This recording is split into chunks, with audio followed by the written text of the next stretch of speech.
Will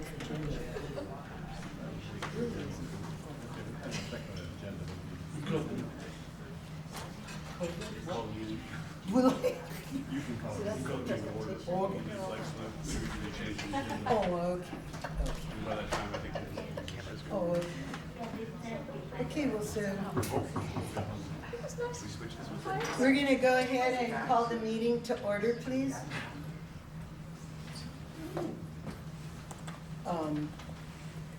Ms. McNeil, would you like to lead us in the flag salute?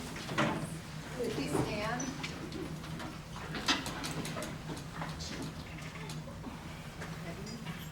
I pledge allegiance to the flag of the United States of America and to the republic for which it stands, one nation, under God, indivisible, with liberty and justice for all.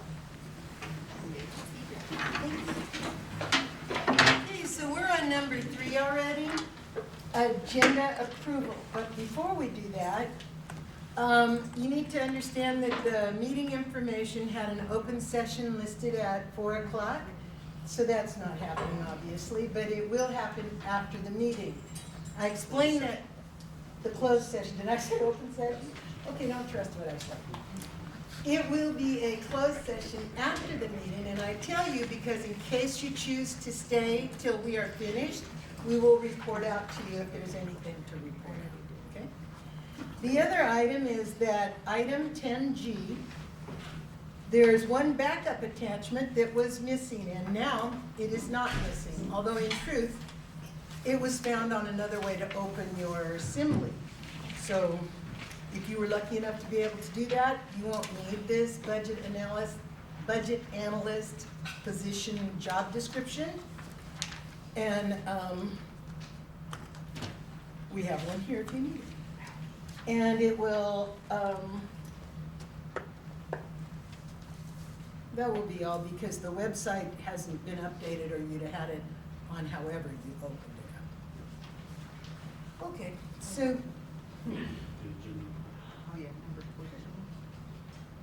Oh, but first we have to approve it, okay. Okay, so we're still on 3. We need to approve the agenda with those little changes. So I'll make the motion to approve the agenda as amended. Oh, okay, and any seconds? Oh, okay, thank you. Are there any questions or discussion about this? Good. All those in favor of approving the agenda? Aye. Aye. Good. And anyone opposed? So now we're on number 4, and it's Student of the Month from Sherwood School. Well, I would like to say that the principal of Sherwood has all of his stuff together, but I'm gonna throw him under the bus. Okay, and say that we've had a kind of obviously the weather has been an interesting factor this week, but it's really hammered Sherwood pretty hard this week. So and we've had some dynamics that have just not really created a lot of autonomy in the time we've been back from them to come up here and do that. So we've got a whole new thing kind of going on in February with Sherwood that we've got planned. That's going to give us a few weeks to get planned. And I will properly chastise the principal of Sherwood for you later on, if you don't mind. We appreciate that. Okay. Such leadership. Yes. All right, and how about the Willits Unified Schools, Willits Unified California School dashboard presentation? Ms. Chavez. All right. Thank you.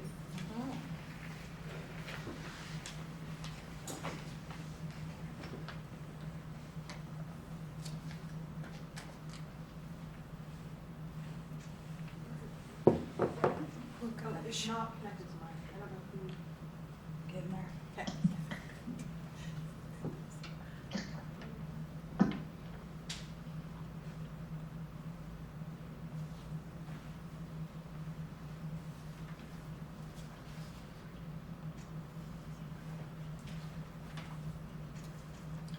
Well, good evening, Board and Superintendent Beebe. Thank you all for coming out tonight. The presentation of today is essentially focused. You guys have had the data before on how we, as a district, performed academically. This one breaks it down based on ethnicity, so it's more of an equity, I see it at least, more of an equity report, and it gives us a feel for what areas, what schools, what demographics, we need to target and provide more support for those specific groups.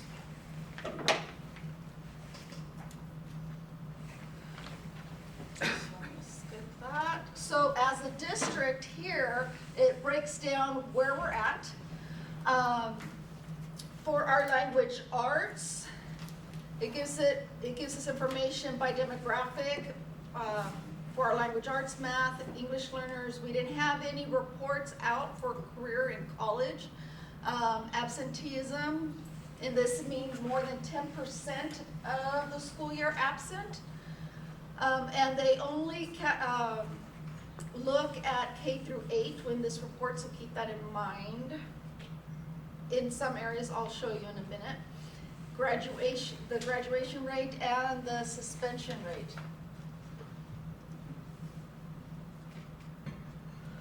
So, showing my age, back in the day, it used to be your AMAOs. Now you have it broken down in this regards, and it shows essentially that we have about 46% of our English learners that went up a level, 29% that stayed the same, and 25% dropped a level. They went backwards. Now, there's several different factors with being in distance learning. You're going to have more English learners that don't have that opportunity to practice the language. You don't have that peer interaction. You don't have the in-classroom teachers showing you how to position your lips to make specific sounds, how to blend the sounds. So reading and learning a new language is extremely challenging when you're on distance learning. So you're going to see quite a bit. So on average, about 25% that did go back. But I'm also proud that these kiddos were able to move forward. Also, the way LPAC works is that when we test their proficiency levels, their tests are by grade level spans. So, for instance, we have several people that are going to be trained tomorrow, actually, on administering the LPAC. And those individuals are doing it by K2, 3-5, 6-8, and then 9-12. So as they progress, so does the rigor of the assessment. So it does, as soon as they exit one band, for instance, from 8th to 9th, the rigor is quite higher, and they still progress. You're going to see how the high school did it. Was there anything that the kids that bumped up that they had in common? And the kids that fell back that they had in common? Well, Okay. yeah, thank you. So with our mathematics here, and this is district-wide, there were some significant gaps. We had our white students at about 103 points below, and they look at the scale score, so 103 points below as a district of meeting the benchmark, meeting the standard that they should be at by grade level. The reason why I brought this presentation to you guys, I've had a lot of people ask what this report means. It comes out every December.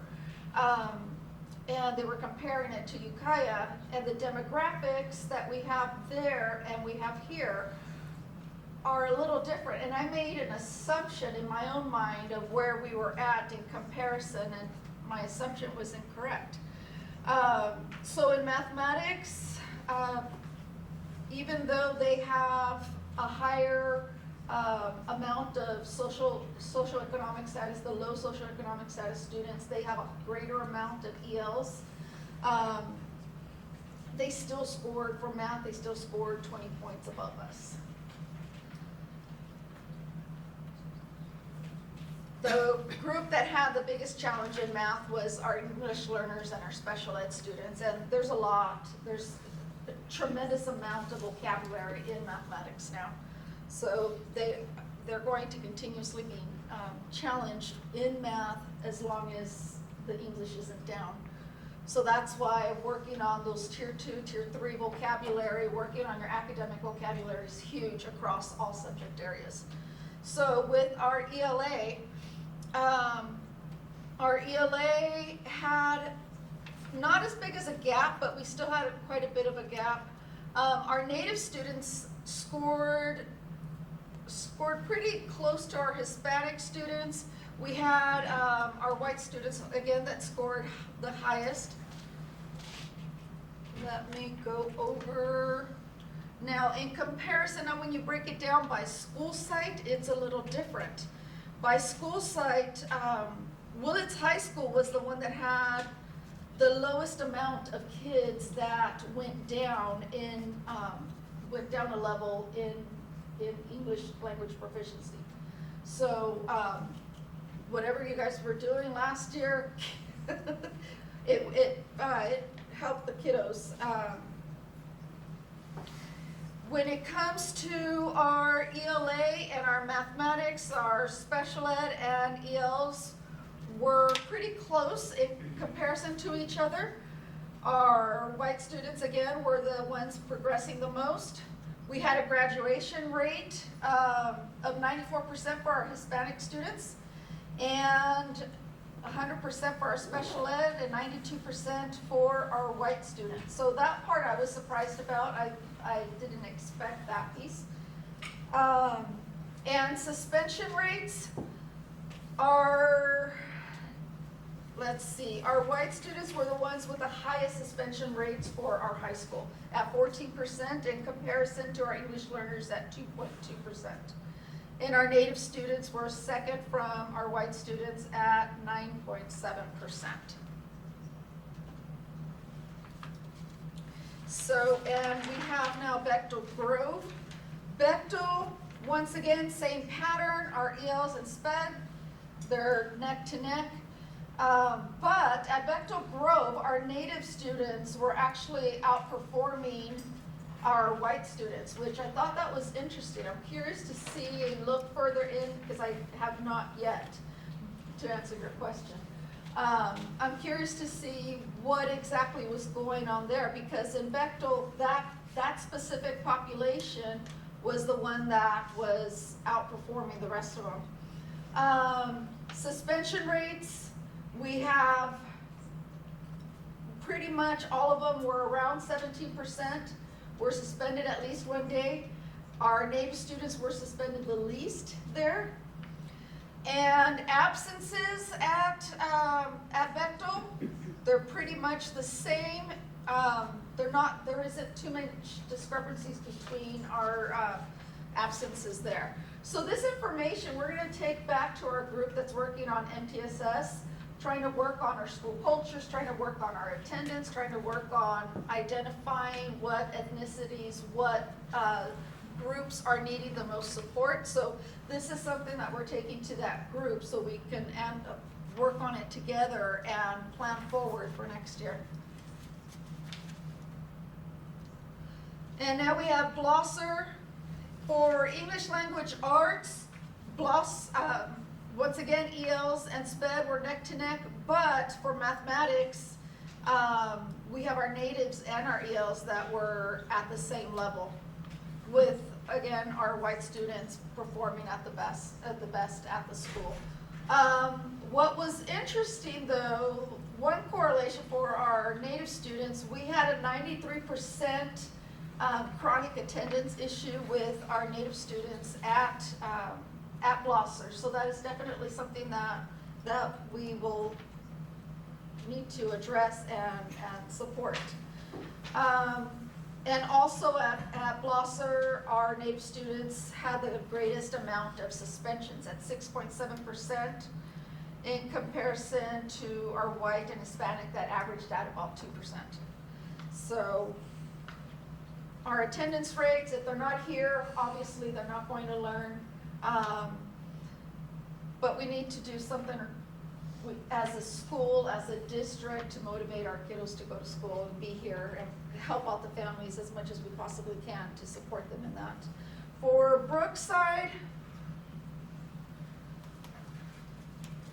Usually, this is the part that I found interesting for Brookside. For Brookside, usually you have your Hispanic students and your ELs traditionally throughout the grade levels have the best attendance.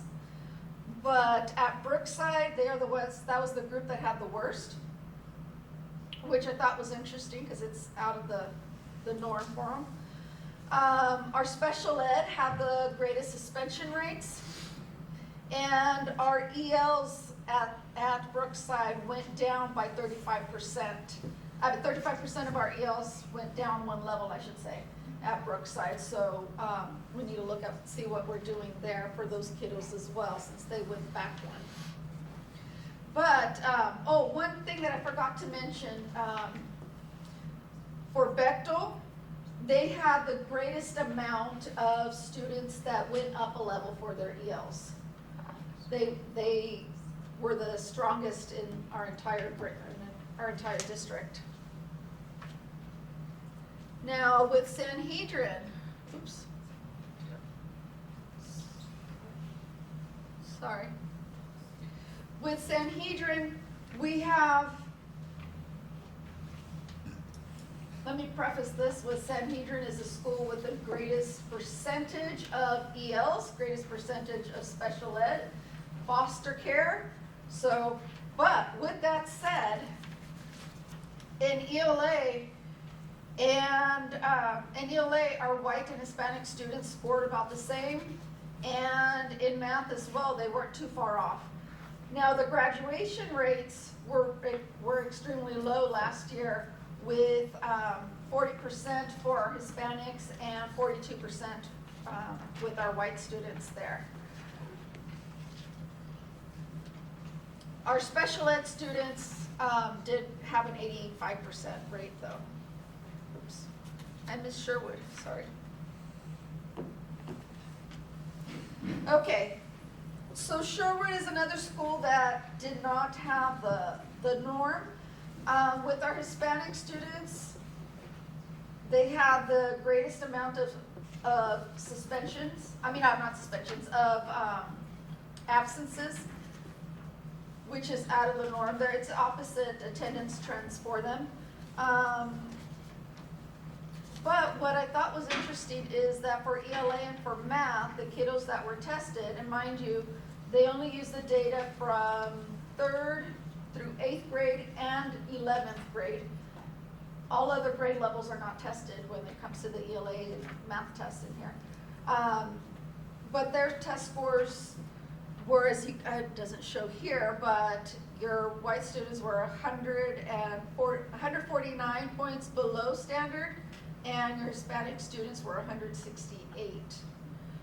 But this was a mixture as well. I know from last year, correct me if I'm wrong, but last year, what counted into Sherwood was a lot of kids that were on independent study along with kids that were on site.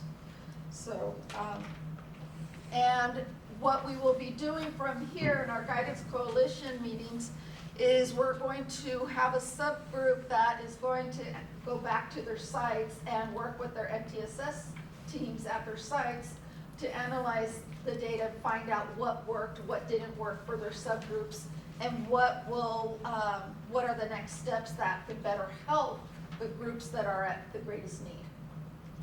So those are the next steps. That's why I didn't have that answer for you. Okay, thank you. So I have some questions. Go for it. Okey-doke. I'm kind of reading over the amount of kids in a school.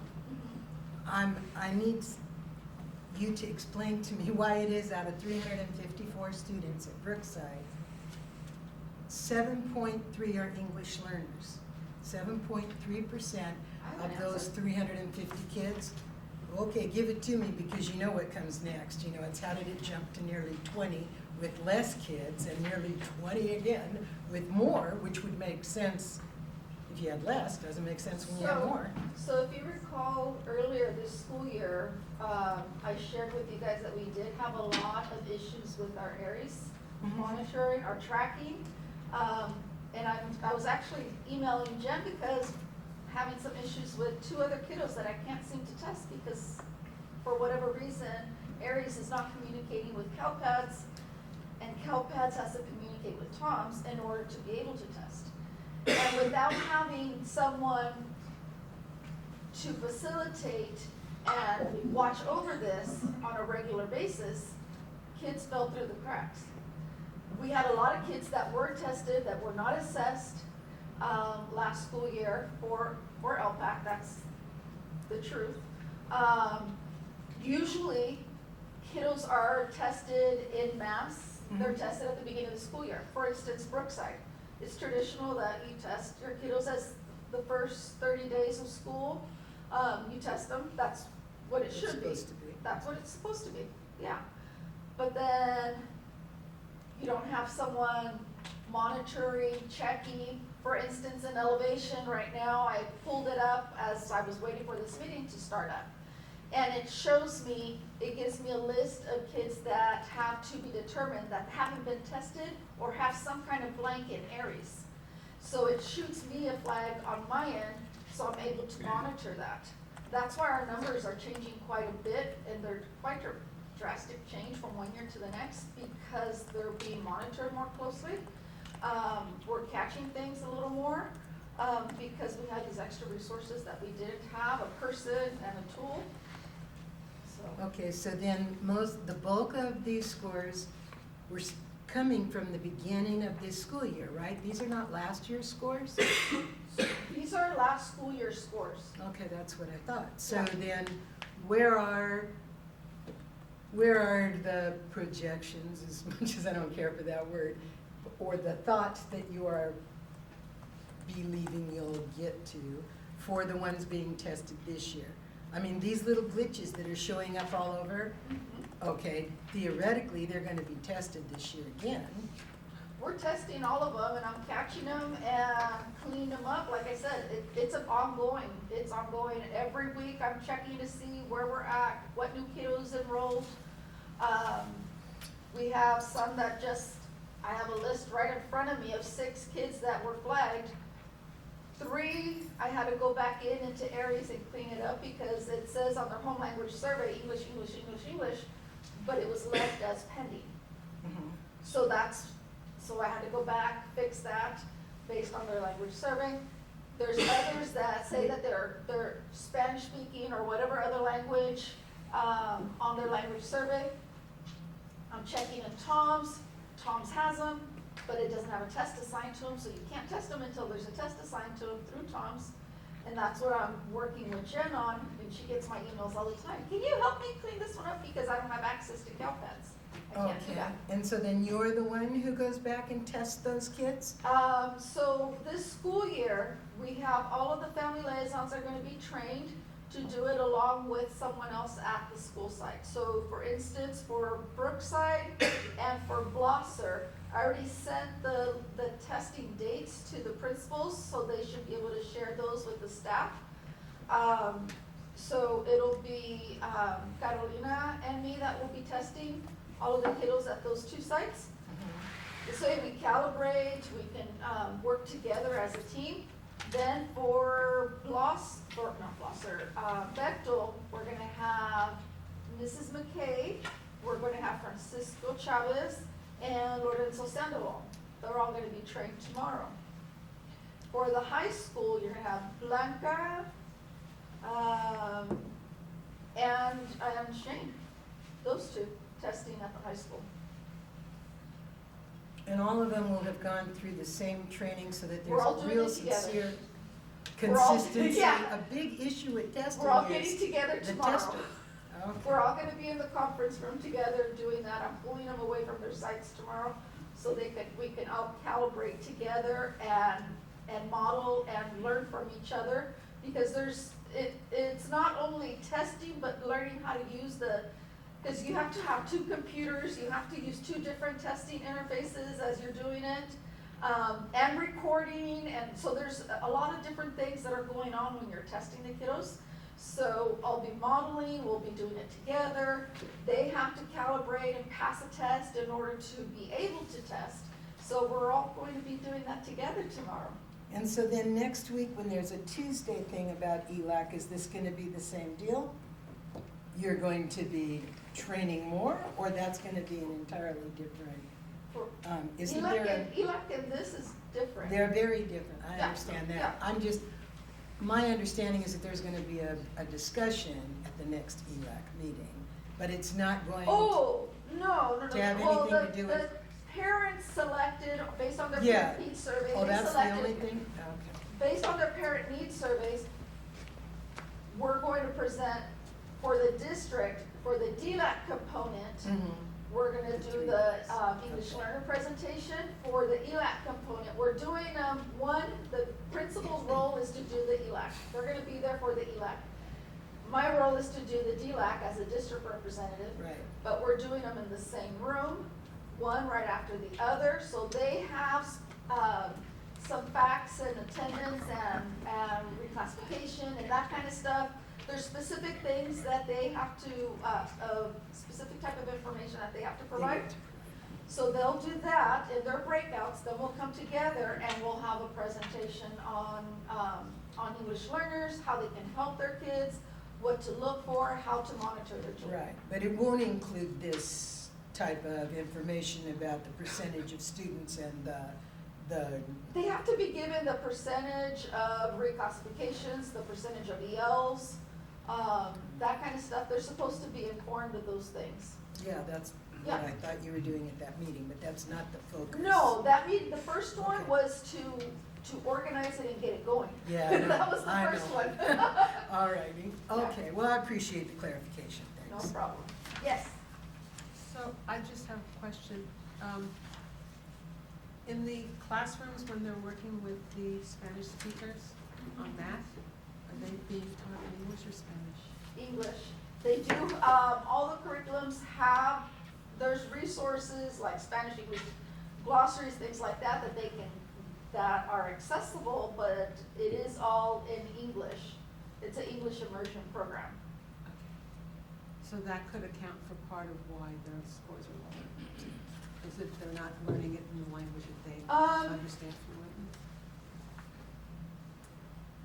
If that was the only factor going on, then I would agree, but our English-only students are having similar issues. Our lower socioeconomic English learners, English-only students, are having similar challenges as our ELs. They don't have the academic vocabulary that they need, and not only just the content vocabulary for that specific subject, but they don't have the academic vocabulary either. So those need to be explicitly taught to our English-only students. That's why our English-only students are performing at a low level as well. Just because there's a discrepancy doesn't mean that our English-only students are performing well, because they're not. Right, and I wasn't okay. thinking that there was. When I had a bilingual classroom, there were things that I worked with the kids on in Spanish just because my kids from Mexico that had gone to school there were way ahead of my English-speaking kids. And so that's why I was asking. Yeah. So thank you. No problem. Any other questions? I think it's important to the board that we keep this particular dashboard in context. It's last year's dashboard. So the variables that are coming out in this particular dashboard are literally the last 3 to 4 years of groupings coming up from kindergarten through 3rd grade, through 5th, 6th, 7th, and 8th that are coming up to high school. 2nd, 3rd, and 4th graders that are coming up into middle school. We've had a fragmented and fractured educational platform Yeah. literally for the last 3 years, 4 years basically.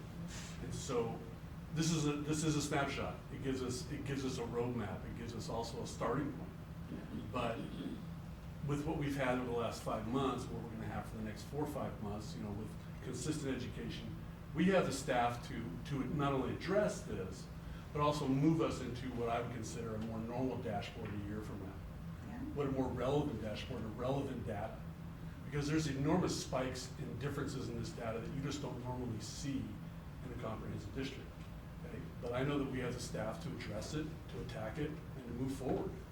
And that's what we're going to do. And so there's normal dashboards don't normally have this many variables and components to them when you're in a cycle of year in, year out education.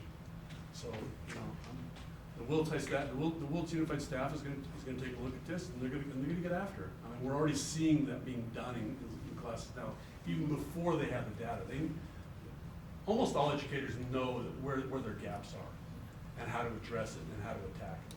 And so now we've got this and we go forward. So. Okay, yeah, I hope, thank you. WTA, do you have comments? We do. Good.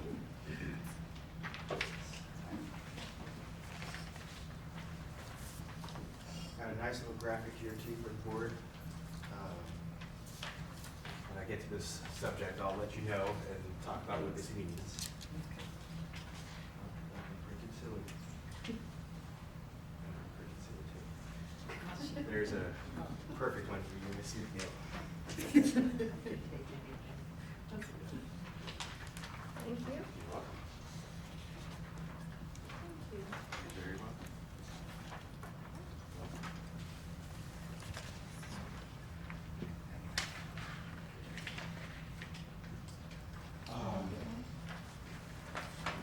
So to all my members, this is the same graphic that was in the email on Monday. But if there are any parents or CSEA staff that would like to take a look, absolutely. Yeah, pass them out.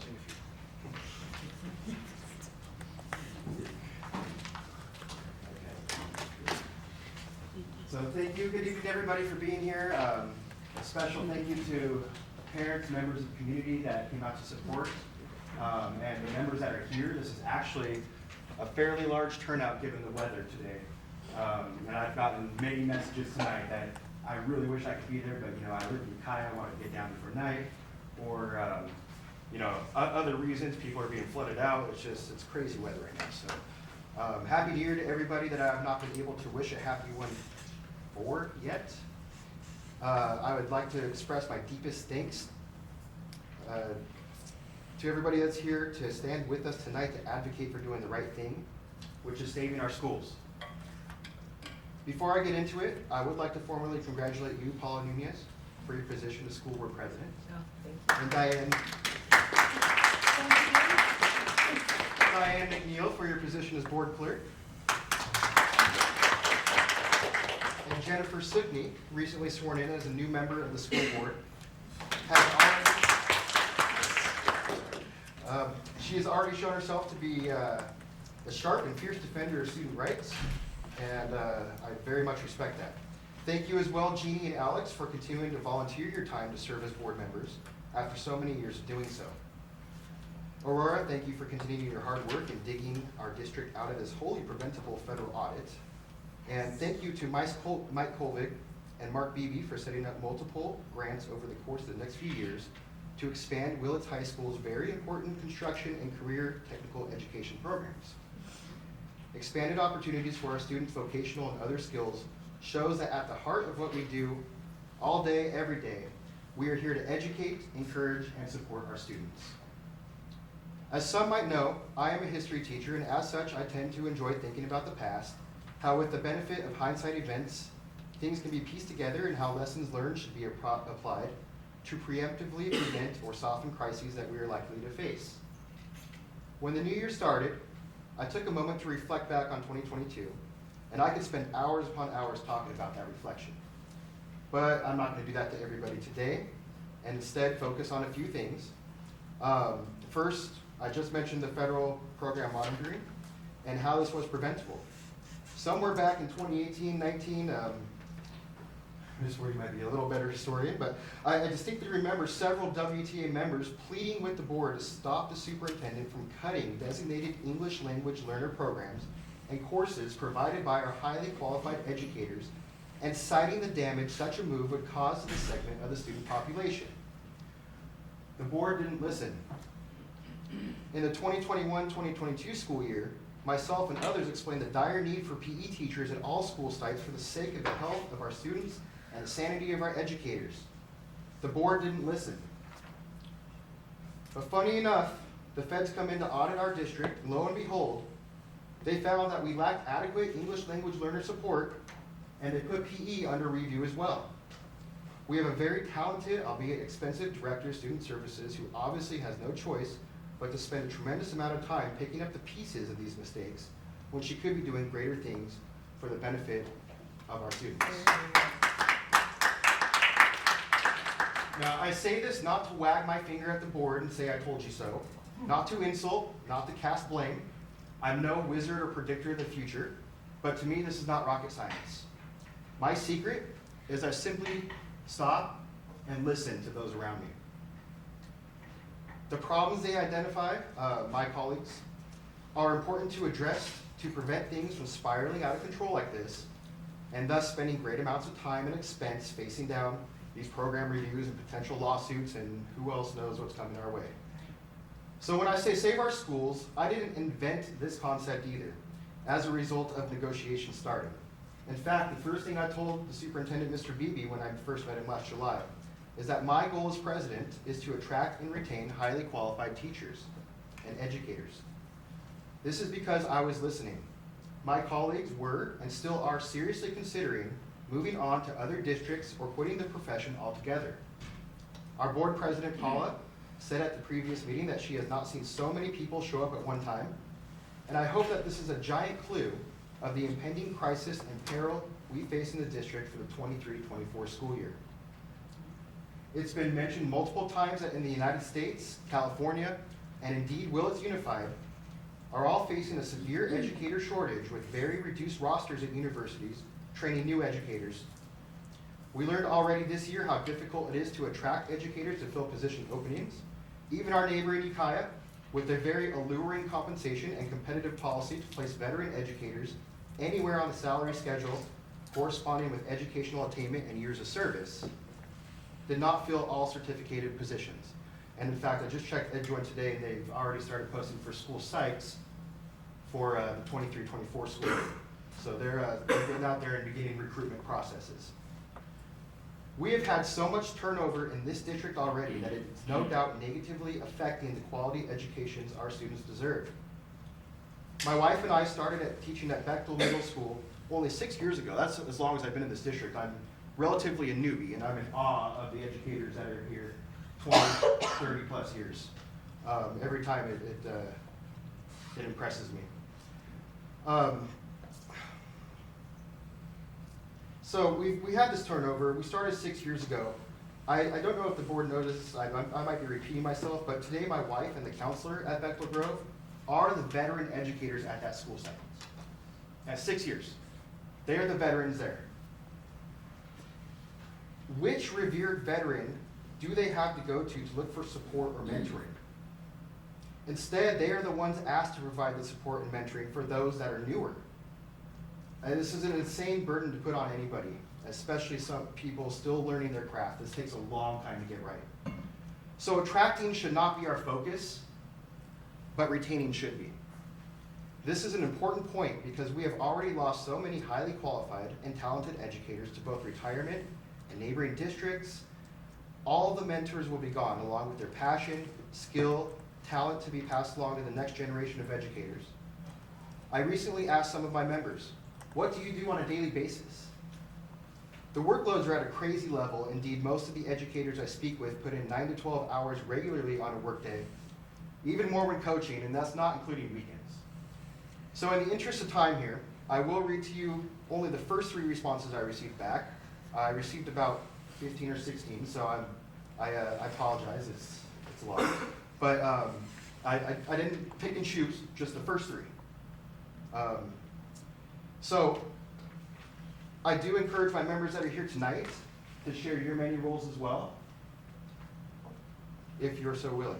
So Abby Bunton says, as an educator and member of the Blosser Lane community, I fulfill the following roles.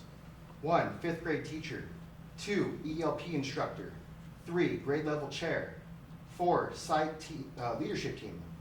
5, site council chair. 6, modified independent study coordinator. And 7, home hospital teacher for a current 5th grade student.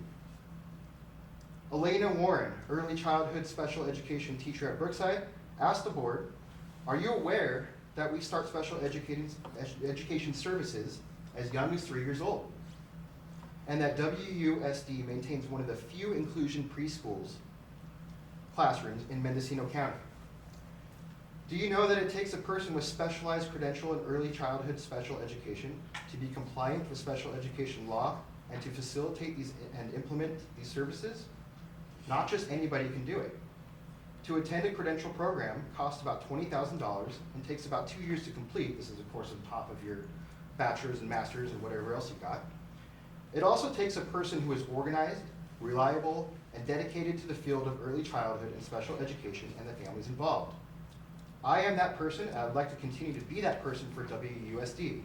But I have school to pay for, a family of my own to consider.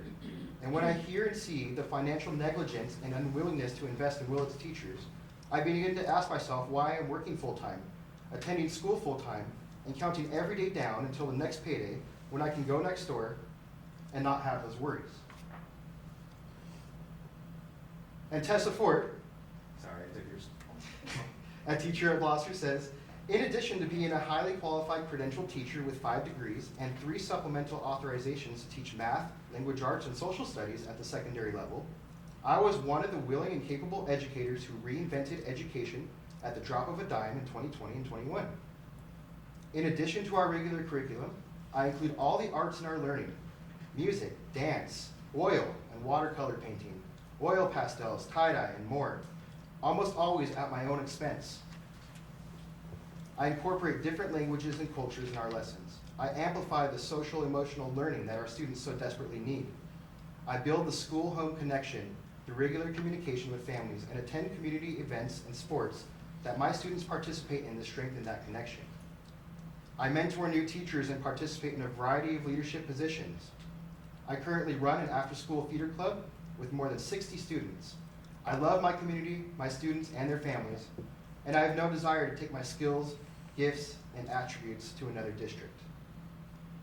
And I didn't include any high school, but I've asked around today and talked to many. Our science department has exactly 2 full-time teachers. They're both here. They do all our science, with the exception we have a part-time science teacher as well that takes a course or 2.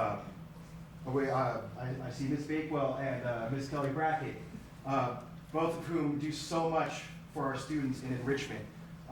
With art, the Art Under 21, put on the shows that we come and see, just so many lovely things, the Peace Garden out there. And Ms. Brackett, you've been so busy taking your ag team to different places and enriching their lives, and I can't tell you how excited they are this year. They've just been singing your praises. They're very excited about what you're doing. So, it's amazing the things I hear every day. So, I can tell you very confidently that these are typical workloads of an educator in this district. Again, we work 8, 9, 10, 11, 12 hours per day, not to mention weekends for planning. I want to point out the impending mass exodus of educators is not about padding a disposable income for extra goodies or vacations. It comes down to affordability. Many cannot afford to stay here any longer. They're being forced out. With high inflation, rising rents, everything else, people here know what's going on. The burden is just too much. Those that have listened already know. Some educators struggle to pay student loans back. Educators of 20 plus years cannot afford to purchase a home. Others cannot complete the family they had planned to have because they cannot afford to do so. And yet the district wants to act like there's not enough money. Willits High School announced at the last staff meeting that site discretionary money is dried up. Gloucester has said it's too expensive to purchase intervention reading workbooks for students, and the district claims they cannot afford to pay us the raise we are asking for it. But take a look at the following graph, which I've handed to you. And this shows the cost of proposed salary increases for educators versus the district funds that are available.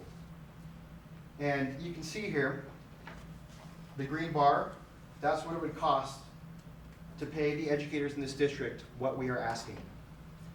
Off the top of my head, I believe it's $1.3 million, but I could be wrong. And the other graph is unrestricted monies available beyond budgeted expenses. Now that includes the board mandated 17% reserve, plus the extra, 8 or 9% money that's lying around. This is all discretionary monies that can be spent. And here's the kicker. This green graph right here, if the district offered what we were asking, does not lower this blue graph at all. It doesn't even touch the unrestricted funds that they have sitting around. The revenues, district revenues, still exceed expenses if they offer WTA what we asked.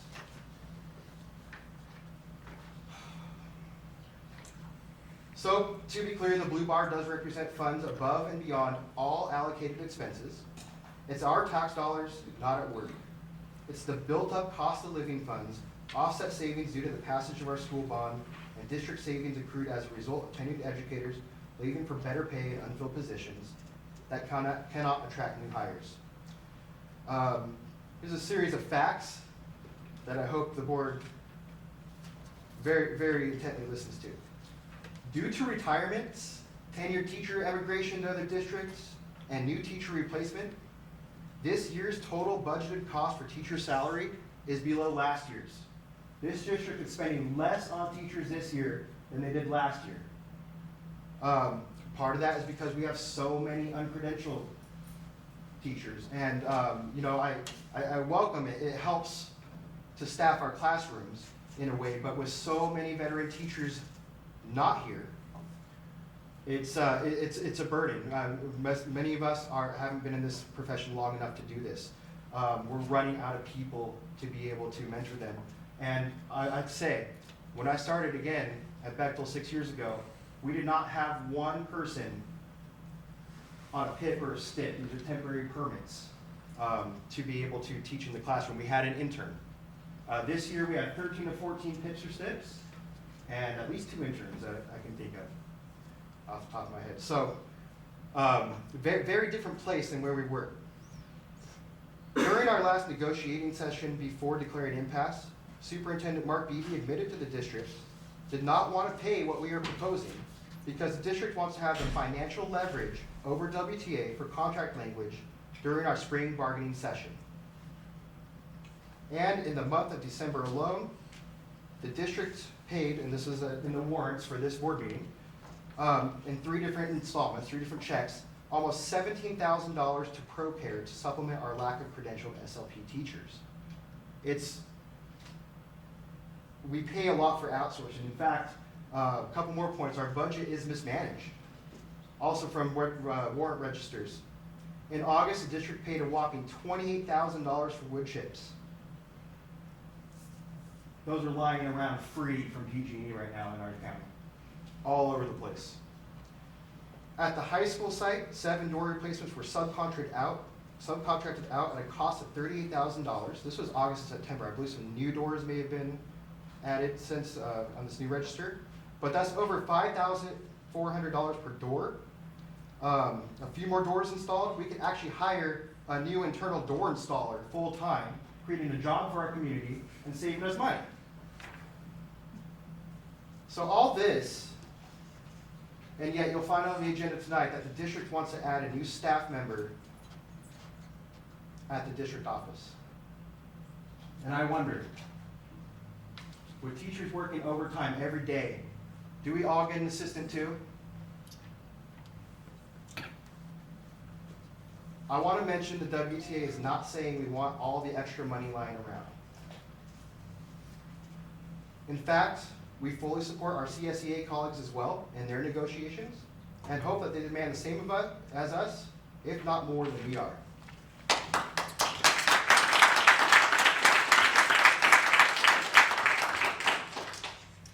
When I wrote that, I did a little research because I was interested. They're in much the same place when it comes to competitive wages compared to Ukiah Unified. In fact, I found that instructional assistants and food service technicians make 33% more in Ukiah. Special education, instructional aides, 40% more in Ukiah. Groundskeepers, 48% more in Ukiah. Custodians, 26% more. Bus drivers, 39% more. Secretaries, registrars, 31% more. I should mention that these quick calculations, the job descriptions for Willits and Ukiah are not 1-to-1, but I got it as close as I possibly could. So, again, WTA doesn't want this whole pot of money for ourselves. In fact, we fully support our CSEA colleagues in their negotiations and hope that they demand the same, if not more. And I sincerely hope that negotiations goes very well for CSEA, because we recognize that without their support, the entire system ceases to function. Please do not accept the offer the district throws your way, and at the very least demand a reinstatement of a Me Too clause to ensure livable wages for you as well. So I ask the board today, please seriously listen to what we have to say and consider what is going on around you. Please direct the superintendent to knock this off, stop fooling around, and reach a settlement that is going to help retain the awesome talent that we already have.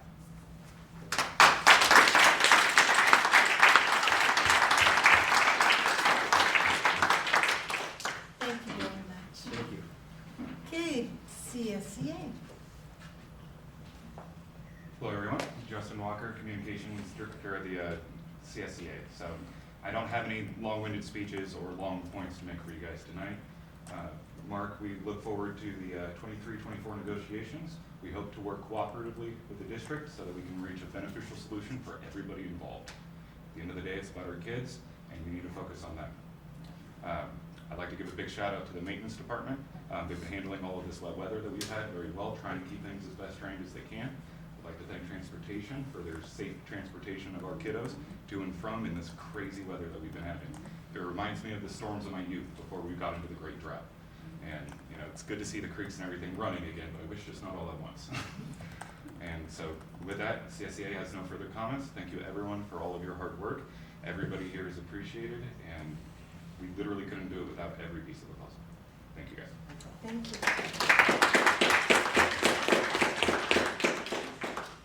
All right, our student board rep is absent. Okay. All right, board comments. Do you want to start, Jeannie? Sure. Thank you. I hope that everybody had a really good, little over 2 weeks off, and that everybody rested and got their health back, and we've come back to a school year in which it's raining, and I also want to appreciate the maintenance staff for keeping the schools sites functioning during this rainy weather. I was at Blosser today, and there was some of the maintenance staff outside in the rain trying to deal with some water crossing the road on the driveway. So, and I was wondering as I was walking in here through the rain whether the construction class at Willits High School was building an ark, because the rain is scheduled to continue, and this is the way Willits, I've only been here for 40 years, but this is the way Willits winters used to be quite often, so it's not uncommon for this rain to take place. And today I had the pleasure of attending an SEL meeting at Bethel Grove, and they asked for a board member to be present and to be part of their meetings. So I attended today, and would like to continue being a stakeholder present at their meetings, but they have them on the second Wednesday of every month, which is the same day that the school board meeting is. So I'm not sure how that's going to work out. So anyway, thank you for attending, everyone. Okay, thank you, Jeannie. Diane? I'll start off with the weather. I noticed this week was the parents coming down during my, around my neighborhood, and they would bring their kids down in the car and wait for the buses to come. And it was so nice this evening when I came down, parents were waiting for the buses to bring their kids home, and it was really nice because as I came down, I counted 4 buses bringing all their kids home for the day. And I know at first thing in the morning, it's raining and it's dark here at 6 in the morning, and they're checking are the blinkers working, or the brakes working, all this in the rain, and getting into that bus and then picking up your kids every day and coming. It's amazing to see them. And then on a sad side for me, I'm very appreciated for the kindness and the condolences from my sister, Pauline Gersnich, a teacher at Willits Unified School District for 35 years, who passed away on December 18th. Your thoughtful prayers and wishes have reached out for our family here in Willits and in Durham, California. I thank all of you.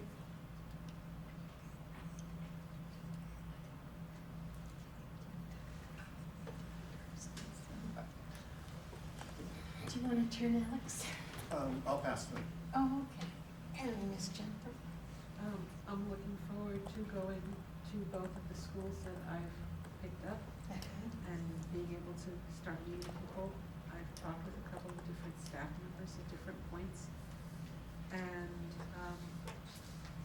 that's about what I got right now. Good. Well, kind of in my usual style, I have a number of sentences more. I'm glad that the holidays have passed just because we're finally well at my house, and that's important.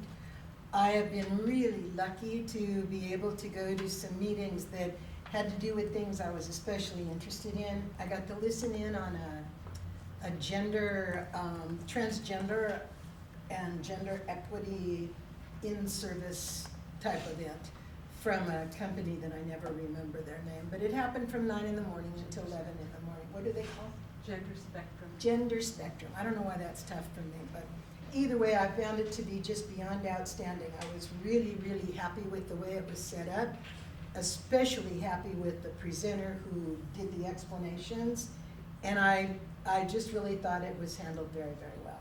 And I'm hoping that we can continue with kind of back and forth information with them as this year continues and on for the next. I just really thought that was a very good in-service. I also was able to go to a meeting yesterday about similar things, and I'm sorry I didn't tell you two in advance, but I really appreciated all the information you had to share with us. I have passed out the letter from Mr. Beebe and the thing from CSBA, and also the information on a letter that was said, a letter not to the colleagues, but maybe that is what it said. Anyway, these things all go in my head and then they go out of it. But it was called a Dear Colleague Letter on Transgender Students, and that was an especially good thing. If you want a copy, I know where you can get them, and if you're a board member, you now all have them. And I was real pleased. I used to have some concerns about the opinions of CSBA, and I found that I have less concerns than I thought I would. And they did a really good bunch of information on how the law reads, how people need to interpret the information that they give, and I especially owe the thank yous to that to Miss Amanda and Brandon as well, okay? Your mom did really well. Anyway, so that was a good, and I'm sure you helped her because I know you were involved before, but you didn't stand up and do as well as she did yesterday. So anyway, it was really, really good, thank you. In addition to that, I did get to go to the school performances, some of them before the year let out. I am truly sorry to some of the Blosser teachers, in particular, a few that are here, that I missed the performance, and especially to Miss Amy because she gave a hilarious, excellent performance where her kids, actually her daughter and her, rewrote the 12 Days of Christmas for us, and it was far better than the original, according to me. I mean, it hit home. Anyway, that was good. And so other than that, I appreciate all that you had to say, and I hope that negotiations and things like that do settle down. It is true that I said that last month there were like 87 people that I counted and 4 people meeting teachers. 4 of them I had seen at other meetings before. Now, all of you know I used to be involved in things like that, and even when I thought I was doing a great job, I got 60, maybe 70 teachers to show up out of 120. So my hats, if I were to wear one, would certainly come off to you. That's very organized and very, very difficult. I mean, it's hard. And look at all of you tonight, after month after month after month. You must know my personal preference is that all of the teachers and parents are home helping their kids this very instant. But since you are not, thank you very much for coming and showing your interest. I think that's a big deal for Willits Unified. I think it's even bigger for our community that has such involved, such motivated and involved, I can't think of a better word, parents and family and people, et cetera, et cetera.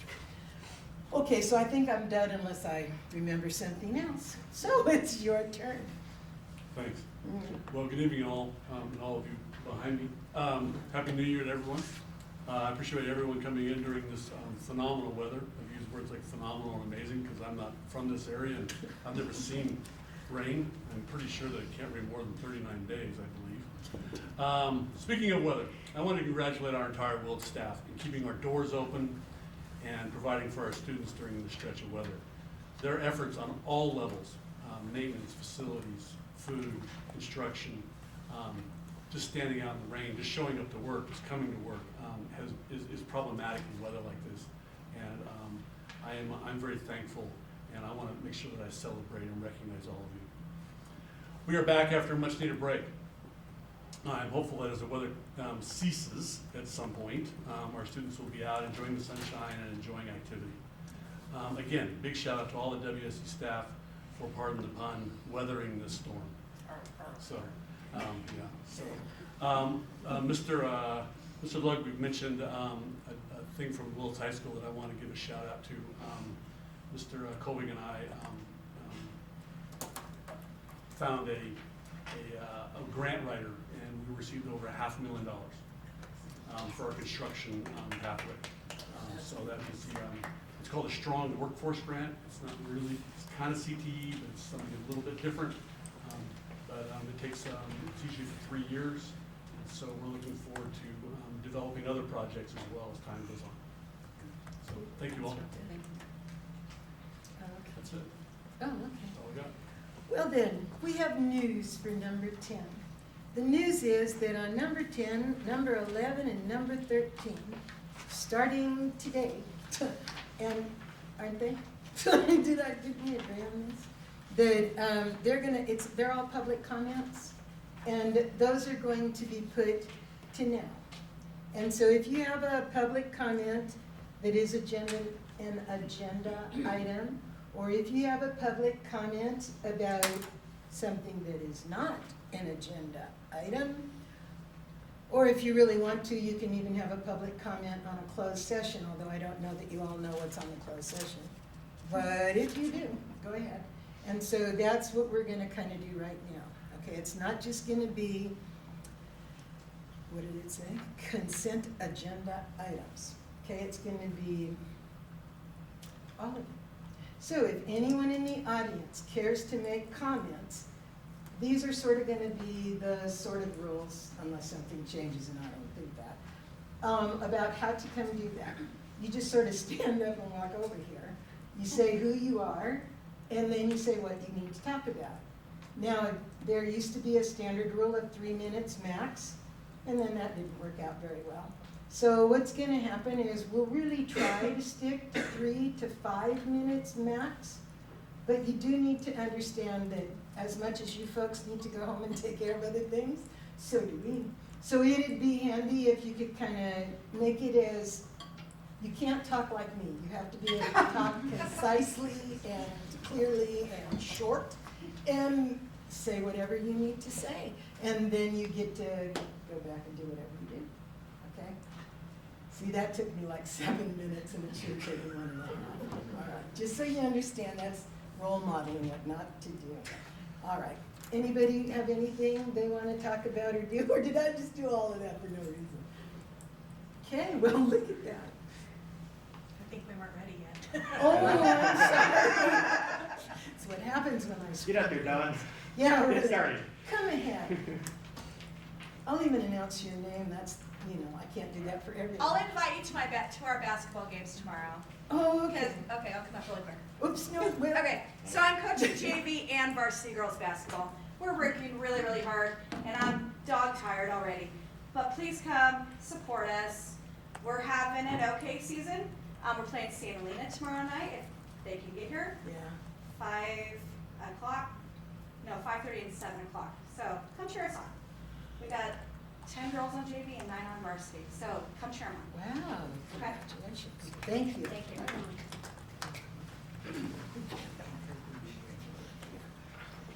Hi.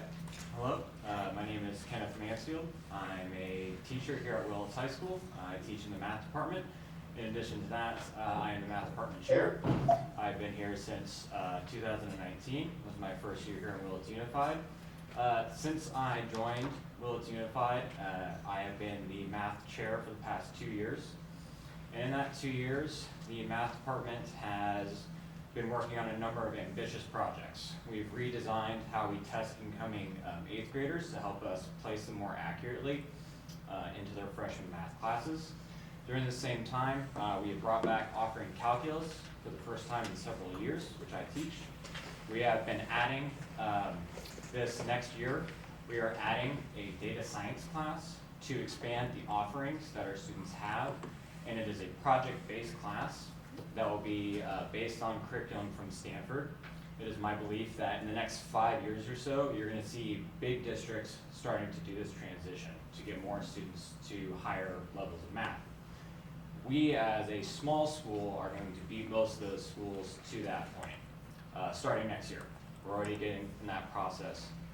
And so also that will help increase our A through G completion rate, math being a huge barrier to that entry. This class is designed to increase that for our schools. And these are mostly my pet projects that I do outside of my contract time. This involves trainings, readings, writing the curriculum, planning, all this stuff. This is what I do as a math teacher. I have a full math credential. I have taught the lowest levels of high school math. I have taught the highest levels of high school math. AP stats, AP calculus. I could get a job anywhere if I wanted one. I want to stay here in Willits. I don't want to leave, but I can. And if this issue doesn't resolve, I have many options. I don't want to leave. I want to continue to support my students and this district with these great programs, but they are mostly mine. There are a lot of my pet projects, and I don't want to lose that for this district. So I ask that we resolve this issue very soon. Thank you.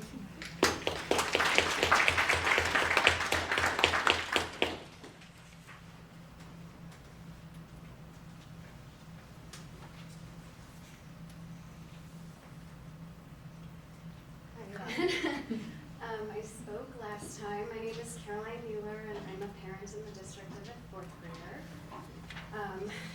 Try to power through my public speaking fear once again. Since the last meeting, I was dismayed to learn that a resolution has not been reached with the teachers. So I just wanted to come and share some additional thoughts with you. I believe that the most important element of my child's education is their teachers. Not latest technology, not fad curriculum, not materials. The most important thing to me as a parent is that my son is being taught by someone who is qualified and someone who has the necessary training. Not someone who has not been able to complete even student teaching. Someone who does not have the experience needed to teach and doesn't have the classroom management strategies necessary. A lot of talk has been had about a potential mass exodus of teachers in this district if a resolution cannot be reached. This is very concerning to me as a parent. There's already a shortage. And, I think that I would be forced to potentially look at an alternative placement for my son if we continue to lose qualified teachers in this district. I've spoken to other parents who feel the same way. Some parents have talked about Eagle Peak, Laytonville, even private school options in Ukiah like St. Mary's. There are some other options, and like the teachers have said, I don't want to leave. I want to stay in this community, be part of this community. But I need to put my son's education first. So I think that a lot of parents would sacrifice the geographical convenience to make sure that their kids are getting educated by qualified teachers. And I think that the board should consider that, you know, if there is a mass exodus of teachers, that potentially there could be, you know, many students who also leave this district. I'm again imploring this board to invest in our teachers, and in doing so, I believe you are putting our students first. Investing in qualified teachers and paying a professional wage is synonymous in my mind with investing in the children of Willits. Thank you very much.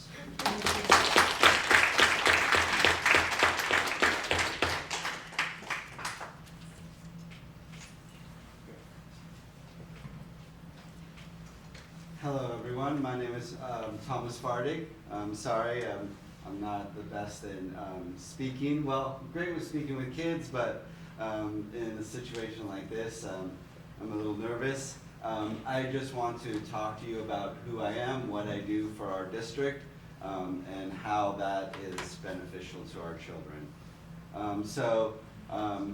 I was hired by the district to teach in 2019, about 4 years ago, as a biology teacher. I've done that, and since then we've moved to, now I teach marine science, biology, and I'm also teaching physical science, intro to chemistry, intro to physics. Before I got into teaching, I worked as a wildlife biologist, so I worked for an environmental consulting firm. So we worked for companies that wanted to develop land or go through environmental regulation, whatever it happens to be, whether it's gas emissions or leveling ground and making sure there's not endangered species there. We help them get through the government regulation to do that. I did that for about 6 years. I made really good money, but when you realize life isn't all about making money, there's more to it. And even though I felt like I was doing good by protecting species, protecting animals, a lot of times we're working for oil companies, you felt like you were kind of working for the bad guy and helping them get away with things. Felt like I could do more. So I transitioned. I decided to leave that out of the blue.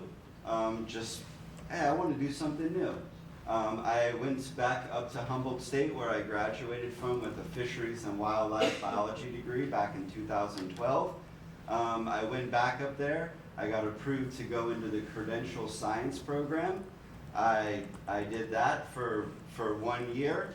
Lived up there for 1.5 years, worked a little bit at Fortuna, taught at Fortuna, did subbing, and then had the opportunity to apply for a job at Willits Unified, and I've loved it ever since.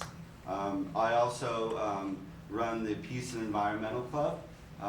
We have a lot of great stuff. We actually have a trip to Mendocino Fish Hatchery just below the dam, and on February 14th we will be there, and students will be able to, our kiddos will be able to look and see how an hatchery runs and play around with steelhead. I worry, I'm thinking about my future in the long term, and I hope that we can come up with an agreement, because I'm afraid if I start looking for other positions, there's nothing keeping me in Willits, besides the fact that I just love the area. But I could also love a lot of other areas. If I get a job at Shelter Cove, or not Shelter Cove, but somewhere down in Sonoma County coast, or I have a lot of opportunities, especially right now, especially for, I would be considered a very highly qualified science teacher, given my background, my credential, and my years of experience. So I just hope we can come up with an agreement, so I don't have to start going on EdJoin and start looking at that and be put in a situation where I have to make a really, really hard decision that's gonna break my heart. So, I just want to introduce myself and Happy New Year. Thank you. Thank you.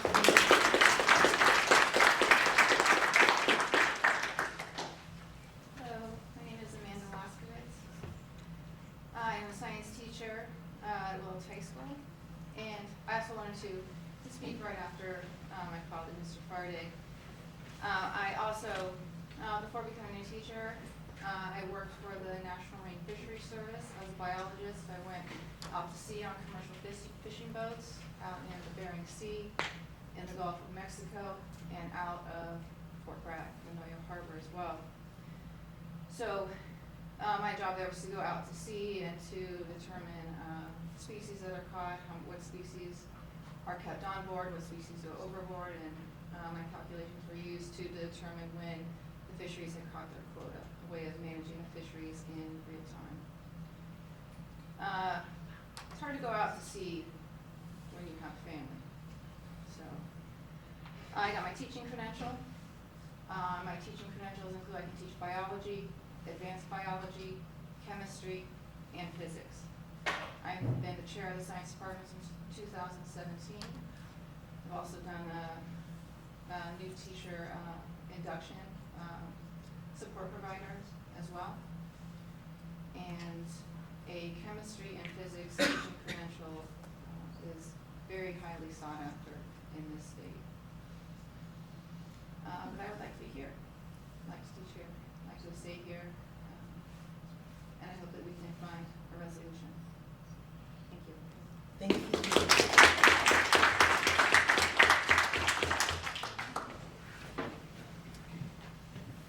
Hi, my name is Steve Spackman, and Mr. Ludwig kind of already did the percentages, but I was born and raised here, graduated in '95. I have 2 kids in the school system, an 11th grader and a 5th grader. So to go over like his numbers, the difference of a teacher starting on column 2, BA plus 45, compared to Ukiah, $9,200. Go down a few steps to step 10, difference is $17,000. You go to up to VA 75, difference is $11,470. You go to step 13, $23,000. I'm here to support the WTA, CSEA. I'd love nothing better than, I've been in Ukiah since 2005, so I've got 18 years in as a lead mechanic. It'd be great to be able to work here, but there's no way it's a $20 difference for my wage to what you guys had offered for mechanics. $20 per hour. Yes. So, I'm just here to show the support for WTA and CSEA. Thank you. Thank you.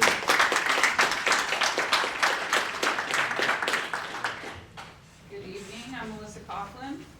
I am not only an alumna of Willits Unified, kindergarten through 12th grade, graduated in 1996, but I'm also a 2nd grade teacher here. And I just want to say that I also wear lots of other hats.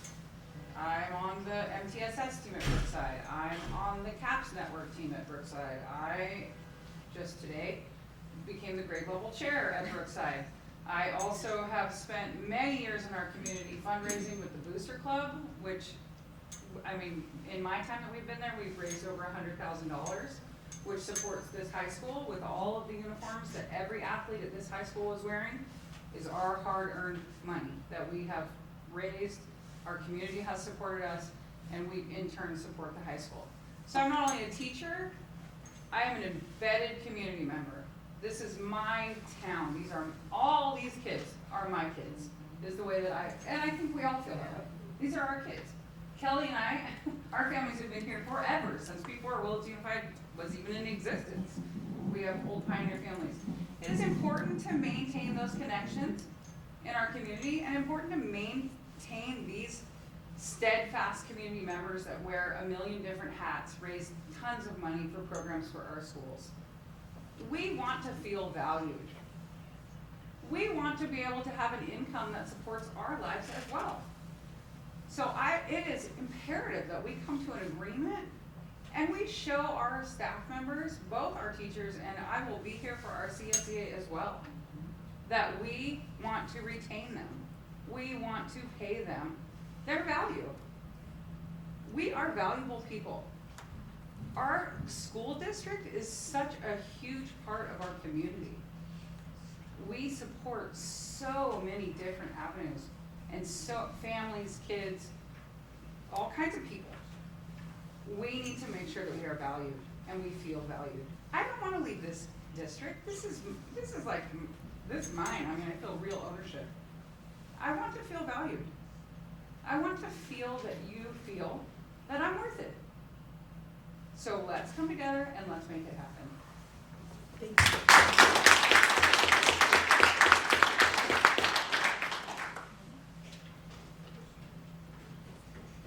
I want to ask you anything on that too.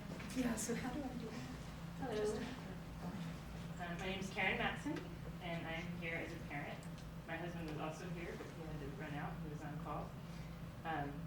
First of all, to break things up, I'd like to invite you to our PTO bake sale for Beckville Grove. My husband and I have been working really hard with a lot of other amazing parents who have chosen to commit to this school because we want to live here. And what we observe, I'm not speaking on behalf of the PTO, I'm speaking on behalf of myself, but what I've learned from talking to other parents and from observation is that we really need to get our children out of crisis mode. We need to give them security and stability. And our people and our teachers give that feeling. We need them to stay. We need to retain them. And as a parent, I think we're all here collaborating. I'm saying tonight, let's work together. Let's pay our teachers. Let's retain them. And at the end of the year, all these amazing teachers, let's all shake their hand and find a way to give them a bonus and say, stay another year, be part of our community. So let's go above and beyond. Let's do this. Let's build our community. I don't want any more threats of everybody leaving. It's not good for us. It's definitely not good for our kids. Let's not do it. We have the ability. We can do this. So let's do it. Thank you all. I voted for you. And I want you to be here, and I want us to work together. So let's see that.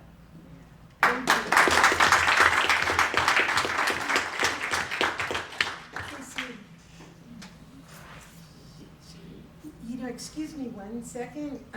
I don't know the rules of Zoom to not Zoom. Do we just stop in the middle and give Zoomers a chance? Or do we just finish who is here and then ask if any Zoom people want to express their opinions? Not that I don't want you to have a turn, you certainly have one, but. I'd probably go through this first and then we'll shift to Zoom. Oh, That's what okay, I that would sort of suggest. makes sense in my mind. Okay, well, so Zoom, don't be offended, it's not your turn yet. Go ahead, please. My name is Melissa Perez. I have had children in this school district for the last 12 years. Many of their teachers are actually here tonight, Shelby and Brody Bowen. And I have never come to a board meeting. I've never chosen to speak at a board meeting for any reason. So I was approached, and I found it concerning that I was approached by multiple teachers that have taught my students or my children in the past to come and speak on their behalf tonight. And truly I'm doing this for my children. I'm not speaking for myself, I'm really speaking for my children, because ultimately this is going to be for them. I'm not going to really speak about the statistics of the need for teachers, the turnover rate. I mean, it's a national crisis, I think, in general, but I do think that here in this district, we have particularly concerning numbers, and I know that Mr. Ludwig spoke a little bit about that earlier. I know that there's also been some talk about the discrepancy in what the teachers want for pay versus what the school district feels that they can pay. And in my course of dealing with the school district for 12 years, I have definitely heard the message that we're too broke to do anything. And I look at other school districts that pay their teachers a higher rate. They have more resources for both students and teachers. They upkeep their campuses a lot better. And I do not understand the discrepancy between the school districts, and that is somewhat concerning to me. There's a lot of rumors floating around. I would love to eventually know the truth of where all this money is and who it's for. I know that you probably are aware social media can really spread been a lot of untruths and a lot of things are going through the community right now in regards to that. I would like to say a few things, though. In terms of our teachers, you know, the response that I'm hearing tonight from them and that I've heard from speaking to them prior to this evening is really kind of concerning. Maybe even we want to call it a little scary. I mean, if we have a mass exodus of our teachers, you know, what are we going to do? We're already short in that. You know, Ukiah has approximately 40-something open positions. That's about half of our teaching staff. You know, we could have half of our teaching staff just go to Ukiah, you know, at the beginning of next year and get a higher wage, still live here where the housing is a little cheaper. And I think that needs to be seriously considered. I have one child graduating this year. I have another child that will be here for another 4 years. Our children deserve the best education we can offer them. I've seen the commitment of our teachers to our schools and our communities. Mr. Mansfield spoke about, you know, what they're doing with the math program. Math is huge in my household. That is like the favorite subject for all of my children. I don't know why we're weird about math. And so it's just really nice to hear the vision that some of these teachers have. And I think that if all these people walked, it would be such a massive loss for our children and the opportunities that we could give them. Willits is an economically challenged community. I remember talking to Mr. Marotti a few years ago, Matt Marotti, about that subject. The economics he brought up to me of this community is comparable to inner city Oakland. And for some children here, their main worry is whether or not they have their stomachs full at night. And it broke my heart when Matt said that because I had never thought about that. And just to have that kind of passion from a teacher, just to say, you know, this is some of the obstacles that our teachers are facing. You know, I had never thought about that.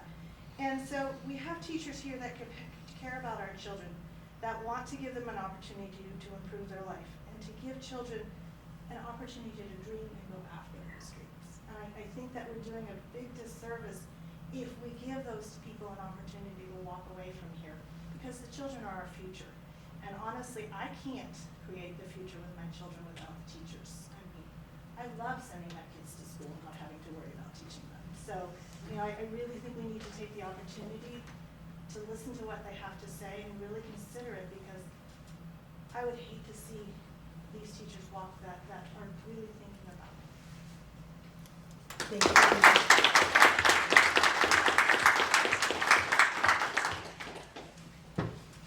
Anything else you want to say, anyone?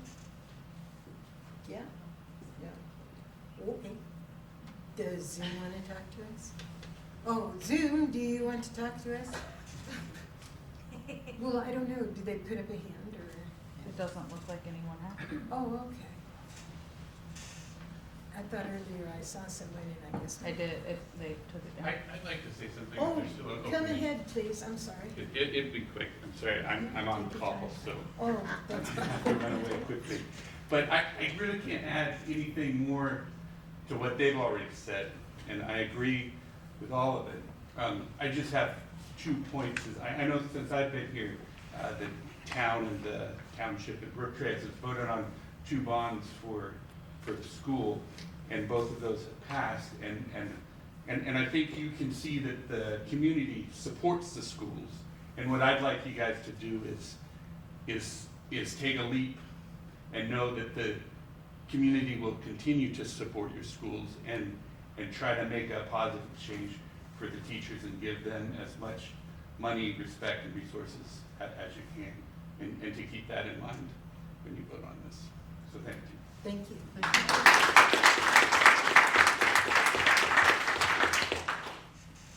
Me again, Amy.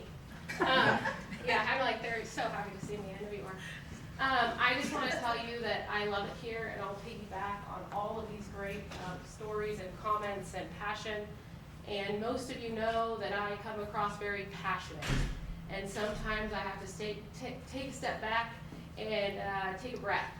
But I just want you to know that I love it here. I don't want to go anywhere else. I want my 7th grader to come back here next year that is in Deep Valley Christian School with a low class size and high academics. And we have some great teachers, so I went for low class sizes and to be not on COVID break, just to stay in school for that year.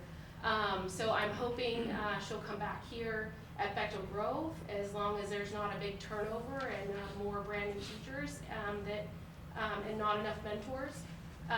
And my son at the high school is doing very well and enjoys all of the physics and the pre-calculus. But I just want to say that I hope we can come to an agreement to keep all of us that are passionate about this here. I'm a big advocate for reading. As you know, a couple of us have built the book room and as well as a lot of helpers, and that's because of passion for reading and the best for our kids. And I will constantly beg for more resources for reading. And so it's hard to coming put for science next. Yeah, you can't. I asked that question the other day. Can you put a number on reading, right? Can you put a value to reading? Can you put a value to how much it costs? How much are we willing to pay to get kids to read, right? How much are we willing to pay to keep people that educate our children? And we're not asking for much. And so just, I hope we can come to an agreement, and we all want to stay here and continue to, keep our children here and grow our community and our future. Our future board is in our classrooms, right? So let us educate them longer.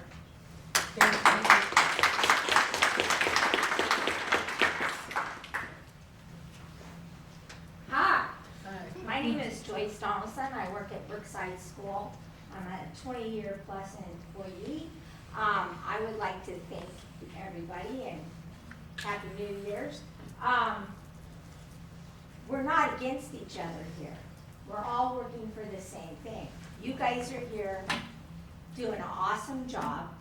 Thank you. Our teachers do incredible work, incredible.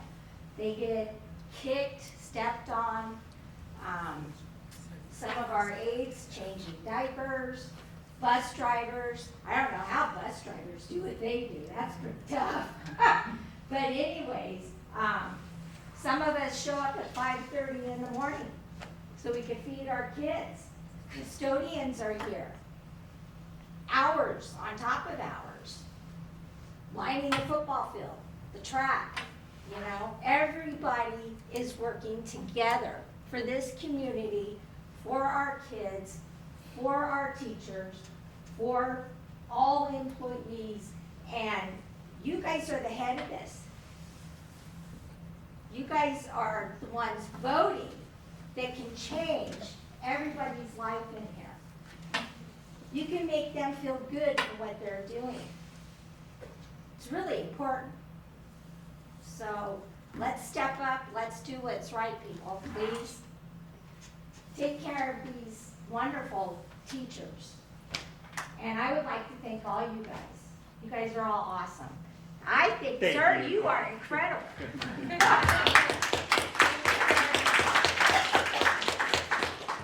Thank you, Joyce. Okay, so we sort of need to think about saying it now and That's not my trying to mess. be quick. We're gonna sort of scoot forward. Please don't let that deter you, just do come in. This much. Oh, okay, do this, I it's have- just, I have two children who graduated from Willits High School. They're now in college. One's at Cal State Monterey Bay, and one is here at Mendo, finishing up and about to transfer. I'd like to say that because of the absolute best science teacher, Miss Laskovitz. Martin just finished his chemistry class at Mendo with 109%, and he 100% accredited to you. And Micah is killing it at Cal State Monterey Bay because of academic decathlon that built him up to be able to be a really successful student. So once again, teachers are helping these kids be amazing in their next level. So it's important that we retain high quality professional teachers. That's my addition.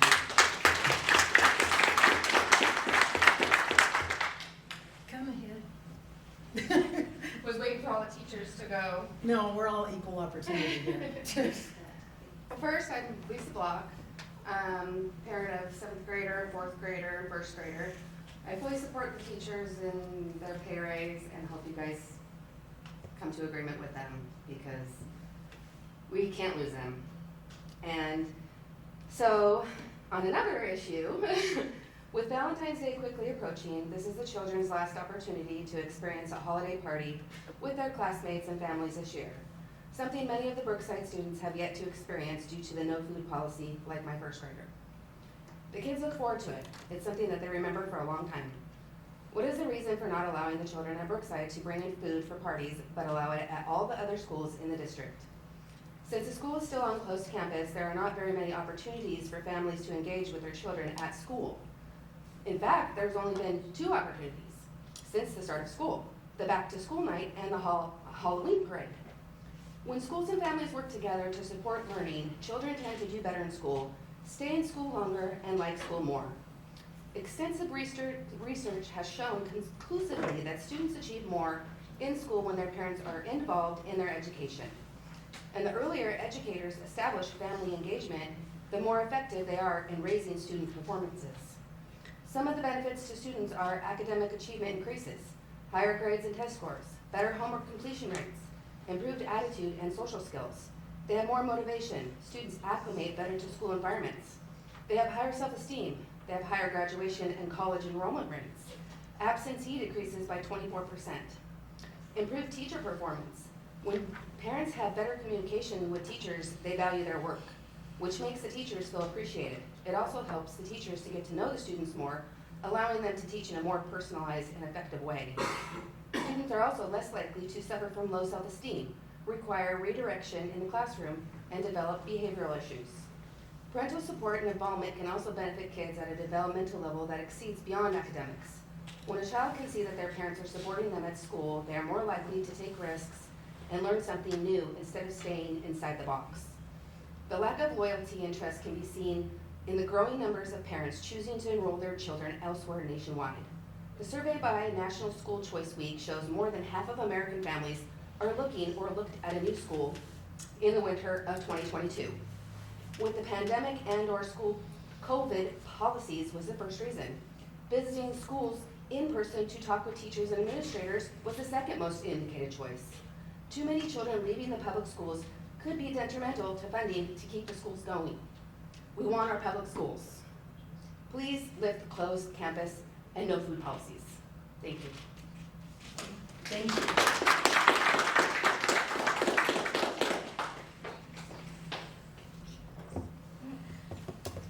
All right, anyone else? It's kind of like first and last call. Oh, good.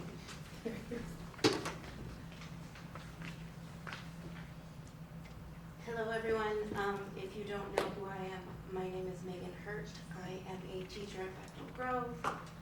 This is about my 7th year teaching middle school.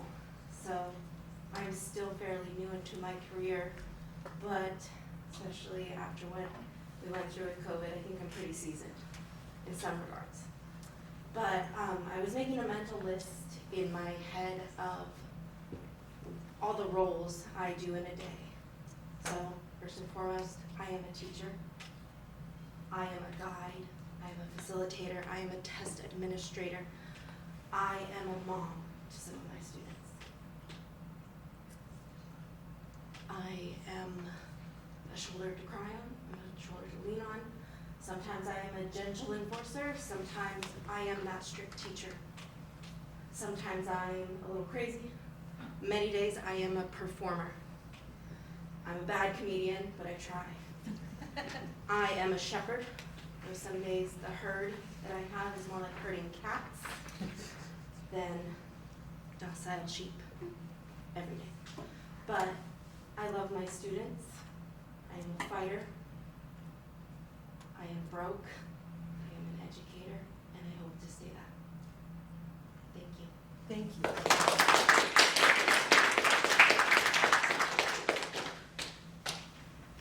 Okay, so thank you very much for your input, all of you. And now we're on the consent agenda, right? Oh, okay. Well, good. I forget how I did this, but I know I have a question about number 2. And that's approval of employee status. And then I wonder if anyone else has any questions about any of those 6 things, like maybe number 6. Okay, well, I got some questions about number 6, but instead of my fielding them, I'd rather somebody else did. And then number 4, I kind of like the way that we did it this time with last month's, board policies that we were supposed to read over. And I know it can't be an action item at this moment to modify how that was done, but I'd certainly like us to really look into that. Okay, so that they are all listed individually. And then that way, yeah, you can okay them in a minute, it doesn't take that long, or you can already have them pulled off and we can discuss it, okay? So my question for number 2, if no one else on this board has a question yet? We're talking about employee status changes? Yeah, I just only have one. Oh, okay, well then, I don't want to take cuts. The thing is, it says here that an employee started at 8/16/22, which means they started at the beginning of the year. It's an employee over at Bethel Grove, but it's just now getting on the list. And I wondered why that was. I mean, most of those people were approved back in September, August, whenever. Or did I read it wrong? I mean, it says 8/16/22. He started He started then.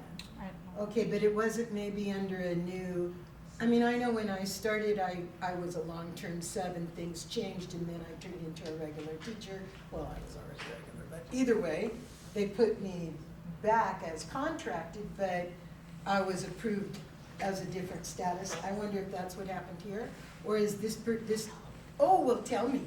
Do you want me? I think I know the answer. It was realized that it was missed, and so Linda added it to the, yeah. Oh, okay, I just wondered if we were having modifications in how people get hired. Oh, okay. Alrighty then, as. We have a pretty good relationship with some of these news hires. They, Trina needs to talk to Mr. Ludwig, and they talk, and this is who's gonna be hired, so. I'm surprised at this, because they're pretty good at doing that together. Oh, okay, well, maybe either way, thank you both then, and I'm sorry I didn't go to you then. Okay. Alrighty, so then the number 4, acknowledgement of board policy revisions for the first read. Can we pull those and have them done? You wanna pull all of them? Well, I didn't really, but I sort of thought if I was gonna be consistent, we probably ought to do it that way each time. Is that not a good idea? You wanna pull? I would argue that it makes sense to pull any that you have a specific issue with. Beyond that, and I would argue the same thing with anybody else on the board. If anybody has a specific issue with a particular draft policy, we can certainly pull them and deal with them individually and even make changes to them if we feel that's necessary. I've read every one of these in depth, noted a number of spelling and grammar errors, but the vast majority of them are clearly backed up by the requirements of current law and changes in law, which just drives the vast majority of these. But beyond that, I have no major issues with any of them. Okay. I've read them all, and I don't have any problem with any of the ones that are currently first reads. Okay, and does that go for you too, Jennifer and Diane? Yes. Yeah? Okay, yeah? When I was looking at the preschool and the requirements for it to be, their playground needs to be, how was it, enclosed. Yeah. And I could see that we need to do that next year. So, yeah. Okay, then I am aware that when it comes to their second reading, we can still bring up concerns and make changes. And I'm also aware that in the past, they've been called, not really works in progress, but flowing works or something like that, that meant that, they're not in concrete or anything. So. I can also point out that even though we adopt a policy today, if at some point in the future, next month, 3 months down the road, we decide that that particular policy we adopted is no longer fits us, then we can come back and make revisions, and it goes through the same first read, second read, and the adoption process once again. None of these policies are set in stone. All right. And we're just looking at the consent agenda. Correct. Right, we're not looking at the next cluster that we are gonna discuss some of. And also, most of these policies are additions or corrections or improvements from the state. They've already been adopted. The state is just, for the most part, not all of them, but the state is just tweaking them somehow, crossing out this word and putting that word in, or crossing out that sentence and putting that sentence in. So they're not new policies for the most part. No, that I was aware of too, thank you. And we don't editorialize these things. We get the information and we just make the changes and bring them to you. Yeah. It's not like we're putting in new language on our own. Okay, well, I just recently paid close attention to, closer, but pretty close, attention to some of the ones we're going to discuss, and I did notice that some things were just modified, and I'm not certain why, and I just don't want to make that error again. The thing about there not being in stone, I remember we've talked about that. Maybe my issue is I'm not always certain how to bring it to the forefront, and so I'll get guidance or whatever from whomever wants to give it to me. Well, if I can offer a little advice there, if you do have a policy, for example, any other policy that we've already adopted, if you have an issue with it, bring it to the superintendent, have it put on the agenda, and with your proposed changes. Okay, so you'll take like both at one time, So right? you just come to me a couple of weeks before the board meeting, or a Okay. week before, as long as it's 72 hours before, so we can get it on the agenda. All right. And then we do it that way, and we put it in for an open discussion. Okay, well then that's a real good thing, because sometimes some of our policies affect people differently than they affect other people. So it would be good if anyone else also had those concerns, that you knew that there were people to contact and that people will follow the proper protocols, okay? Alrighty then, consent agenda, letter B. Do we have a motion to pass those? I'll make the motion to approve the consent agenda. Okay, does anyone want to second it? I'll second. Good, thank you. Well, it's been approved, no. A motion has been made and seconded. All those in favor? Aye. Okay, all those opposed, motion carried. Okay, so now we're on letter C, approval of the change order. Go ahead, sir. So there was a, obviously predates me, but there was an order to work on the windows at Brookside. That was stalled, and due to that stall, we have to do a change order because things have changed. We also need to get in front of this because we have a time window that the windows were designed for DSA. So there's a time window once you get it approved by DSA, and you actually have to get it done in a certain time frame. Otherwise, it has to go back to DSA to be done. So that's what we're in now. So that's why we have a change order to get the windows done at Brookside. Because it was on part of the plan from a couple of years ago to get the windows done at Brookside. Yeah. Okay, well, so then that means that we either approve or don't approve. So do we have a motion to approve the change order for the windows at Brookside? I move that we approve the change order at Brookside on the Windows project. Oh, okay, and seconding it, are you seconding it? So, discussion? Is there any discussion on Yes, this? there is some discussion. Yes, okay, good. My assumption is that this is part of coming out of bond funds. Actually, this one is ESSER 3 funded. So That's- because it was supporting the air exchange, options for the classroom, we were able to use COVID funding. Is the change order here, that additional $30,000, that's also included in that same ESSER funds? Correct. Is that reflected in the budget somewhere? The change order has not been folded in yet. How about- I mean, we have ESSER funds available to do that budget revision upon approval. Understand that. How about the original project cost? Correct, that is budgeted and was included, certainly at personnel and possibly also even at original budget adoption. Any other discussion, questions, or comments from the board? Any, oh, In my, the reason for the change order, the change in price, that has to do with inflation, project delays, All the above. all the above. Supply it chain. seems to happen on everything that we do. And that's pretty much the same reason every single time. Can be, there's a variety of factors, but predominantly right now, I mean, it's just incredibly hard to get your hands on materials and then get it finished and then get it shipped. I mean, we're suffering this from in a variety of areas of our system right now.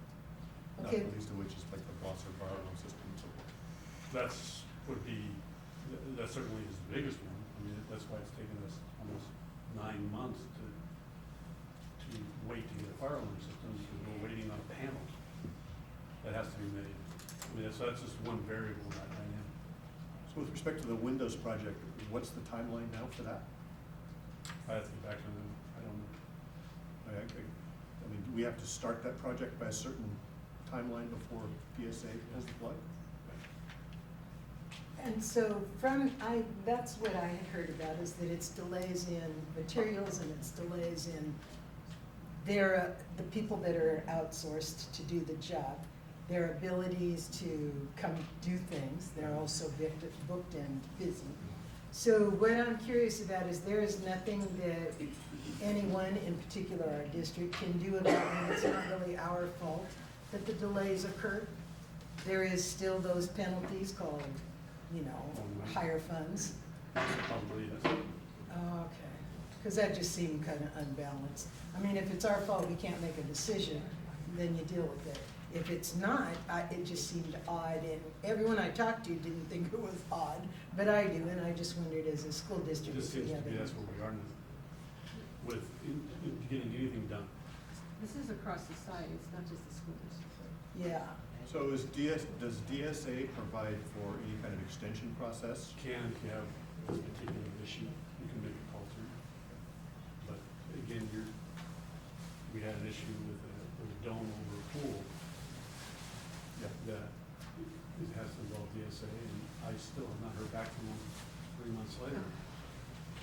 So that's After still in multiple phone limbo? calls. Well, I mean, I'm just using that as an No, example. that's a good example. Dealing with that organization.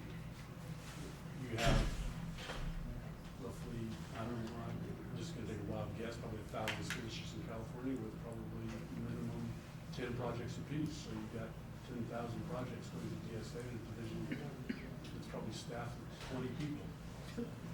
Yeah. So I mean, these things just begin to domino and add up and become geometric in terms of delay. Another conversation to have with our Senator McGuire. Okay. Alrighty, well, so does the community have anything they want to say about the thrill of? I think we gave them the You gave them the opportunity. We did that, then we voted, right? Okay, let's vote. So we're gonna vote still. Yeah, okay, sorry.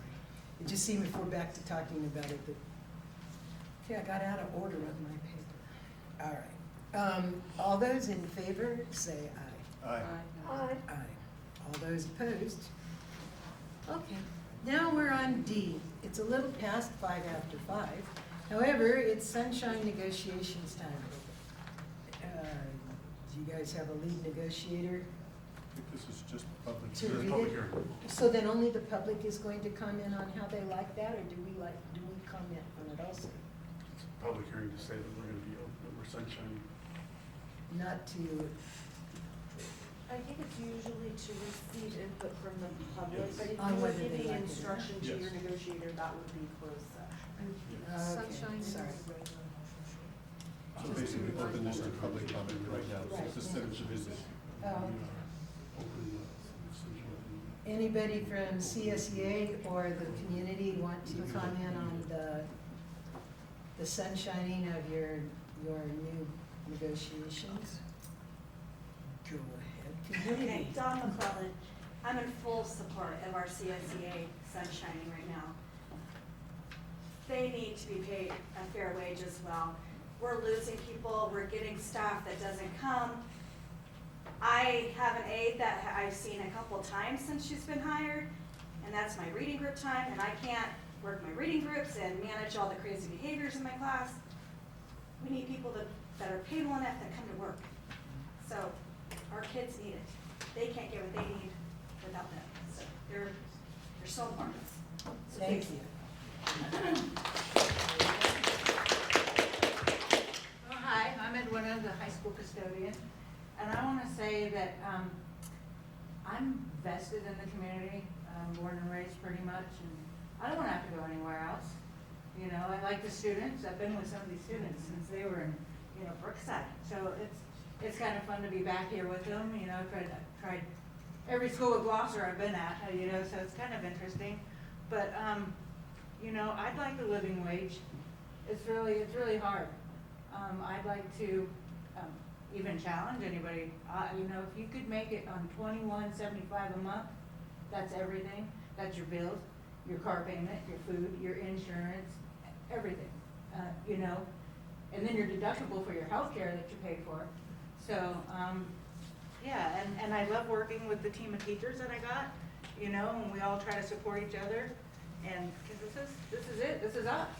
We are the village, and we're here together, and we're in it together. We need to be district strong, that's what we need, district strong. Because, we're in it. Here we are, this is it. But we do need to be paid fairly, because we're here more than I am at home. At home is for eating and sleeping, that's it. And then I'm right back here early in the morning, and putting on a smile face and, and same with the teachers. I'm also a counselor, a nurse, a mom, everything that they need. And, of course, cleaning up their spills and, all that good stuff, cleaning the toilets and all the fun stuff that comes with it. So, but, we are, we're here together. We want to be paid fairly. From looking at all the stats, it's there. There's no reason that we shouldn't make more money. So, we're all here and we want to be here. So, thanks. Thank you. I'm just gonna quickly say one more thing. Amy again, so I just wanna thank our CSEA. They do so much for us, and as a teacher, my day, I have a member of the CSEA that comes in for an hour a day to read with my kids and work on anything that they need help with, and also helps me, because the less students, that makes my job a little bit easier too. But they do so much. We had one day, well, multiple days, without a custodian last week, no subs for custodians. So 3 days last week, poor Nancy, running around changing garbages. Our aides were changing garbages in the classrooms. I don't even know who cleaned the bathrooms, we locked them. That stuff is like, if we could find subs, if there is any, but pay them a livable wage to bring them here, and then pay them what they're worth. And once again, what are they worth? A lot more than we can afford, but you can afford to pay them, a comparable wage to our surrounding communities, and they are really needed. And man, did we miss even on Fridays. We have people that can't always be here because we have family to take care of, and we didn't have a janitor that day, and I had to lock the bathroom, and then who knows when it got cleaned. I don't think it got cleaned that day. There are other bathrooms they can use, yes, but we are so fortunate to have them when they're there, and it's terrible when they're not. So please, I hope that you're able to make an agreement quickly, and they get a fair pay. Thank you.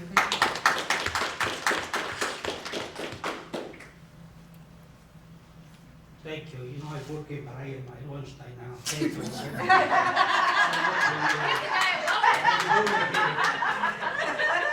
You want to say your name so we know who My name is Miguel Núñez. I'm a high school custodian for over 26 years. In the beginning of the school year, I was here asking you for a retro that we didn't receive. Then other employees did it, except the classified. And I was told that they were going to investigate and they are going to have any idea about it. And until today, I haven't heard anything about it. And that's a shame. Then I had to fight for something that we deserve it. it's a shame that they give money to other groups like the teachers and confidential, and they don't treat us the same. It's a very shame, you know. I feel like the adult take a candy from the little child. That's the way that I feel. And that's very inside of me that I'm not able to express myself because you just think that because we don't come to the board meetings, we don't deserve it. We don't bother no one. And I hope that these new members of the board, that they start to change that mentality that we deserve it to be treated the same. I don't expect nothing else than that. So, and I hope that every member of the board is accountable. How do they vote? How do they take care of the business of the school? Because I'm so tired that when someone is not able to do their job, they hire another one to help. But myself, I overload it all the time. I was here in the high school, the only custodian for 6 months, and nobody cared about me. Nobody cared. This is the way that they treat classified. Think about it. And I'm very sorry.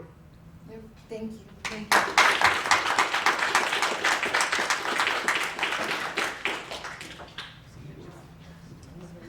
I'm Melody Lucky.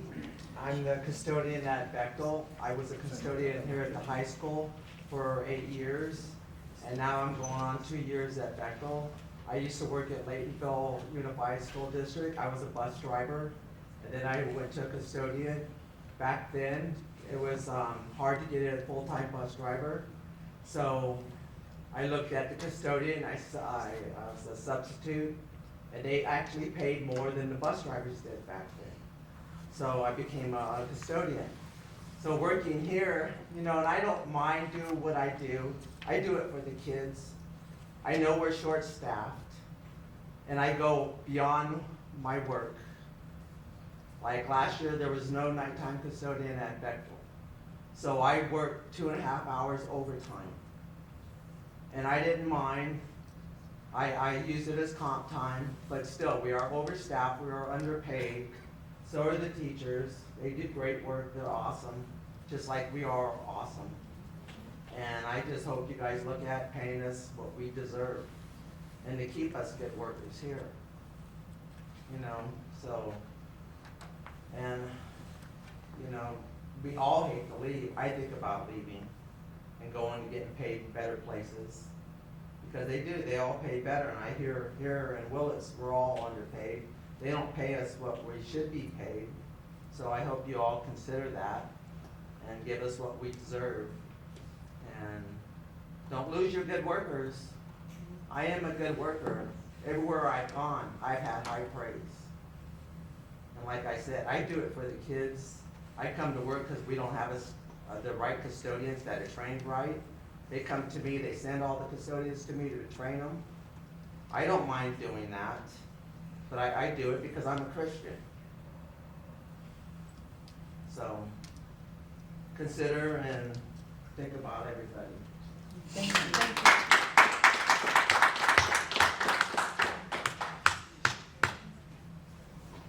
Okay. Okay. Okay. Now you want to close the public hearing? Oh, okay, so we are now closing the public hearing zone. Okay. And then, I guess we don't have anything to vote on. I can just go to the next one. Okay, so now there's the approval, letter E, of the sunshine of initial bargaining proposal from the classified school employees to the association. Oh, okay. Of the association, President, to Willits Unified. can we take a 5-minute break, please? Absolutely.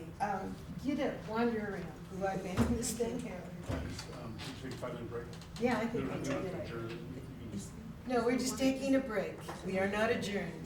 Wander around the room, come back. I need to go for a walk. Go yell back.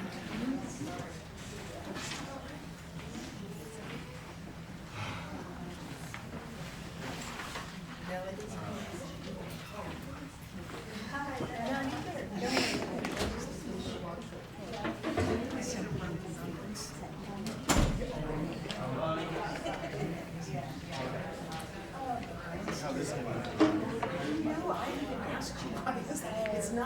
Well, I'm certain. No, So- No smile? I thought if you wanted to watch it, commercials. If I could switch it to something else. But you got I that's got fine. you would lose the game. Do it like calisthenics in front of the camera.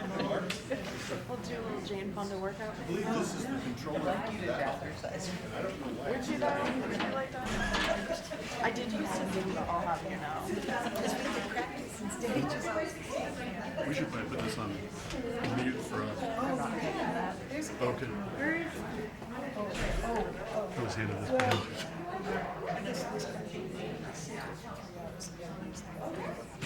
See, this is where we need to.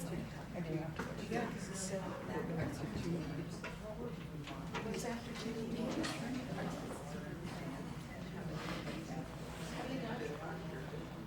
Oh, forget, oh. So what do we do right now?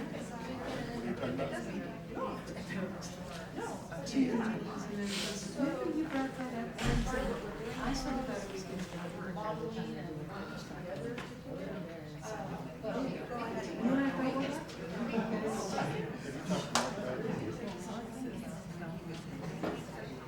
Yeah.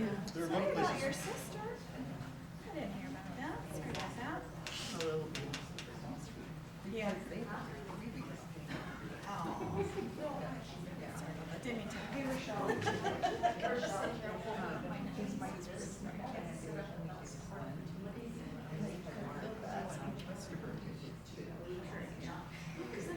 Once in a while. Maybe I In the 10 years on the board, we've always been winning, and we filled in.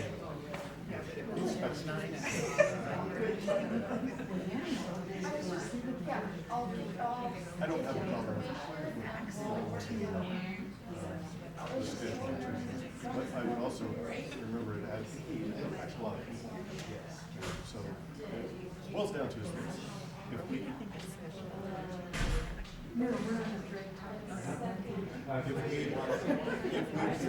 the best, we should stick with it. That way, when we start running really late, then we should. You want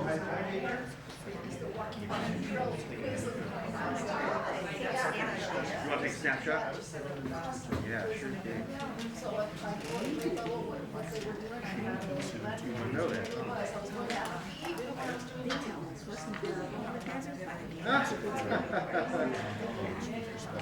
I'm sure they repeat that every time.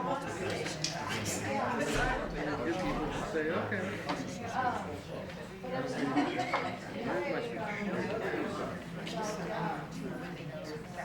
Yep, all right.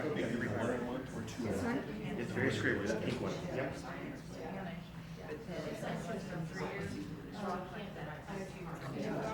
Thank you, sir. You're welcome. And this is based on 30 years experience. So the ones that have worked here for 30 years versus you kind of.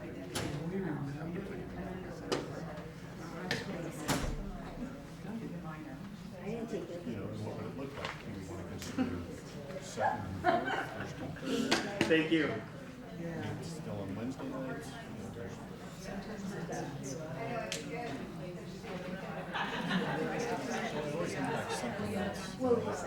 Right now, I think the city's having so obviously. But the other part is also how the impact the schedule as to how stuff is just financial reporting.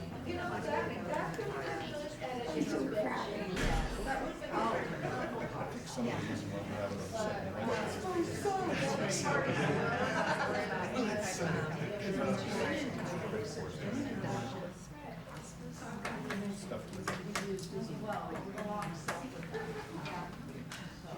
and you can see that 5 minutes is up.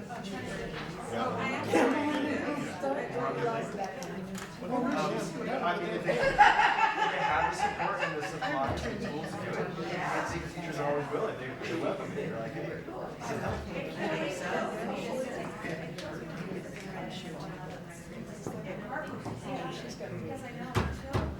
Okay, ladies and gentlemen, etc. We're back in session after our break. Come, sit, relax. Oh, I know. So now we're on E, and you know, Bye, guys, thank you very much. okay, bye. Now that we're in session. So, do we have anybody who wants to comment on the districts? Doesn't it go through the same thing or no? So this is, E is Only the districts? CSEAs, I believe, to us. Well, Yeah, so, yeah, CSEA oh, came to okay. us, okay? This is being put on there because they came last time. Yeah. They presented to us last time.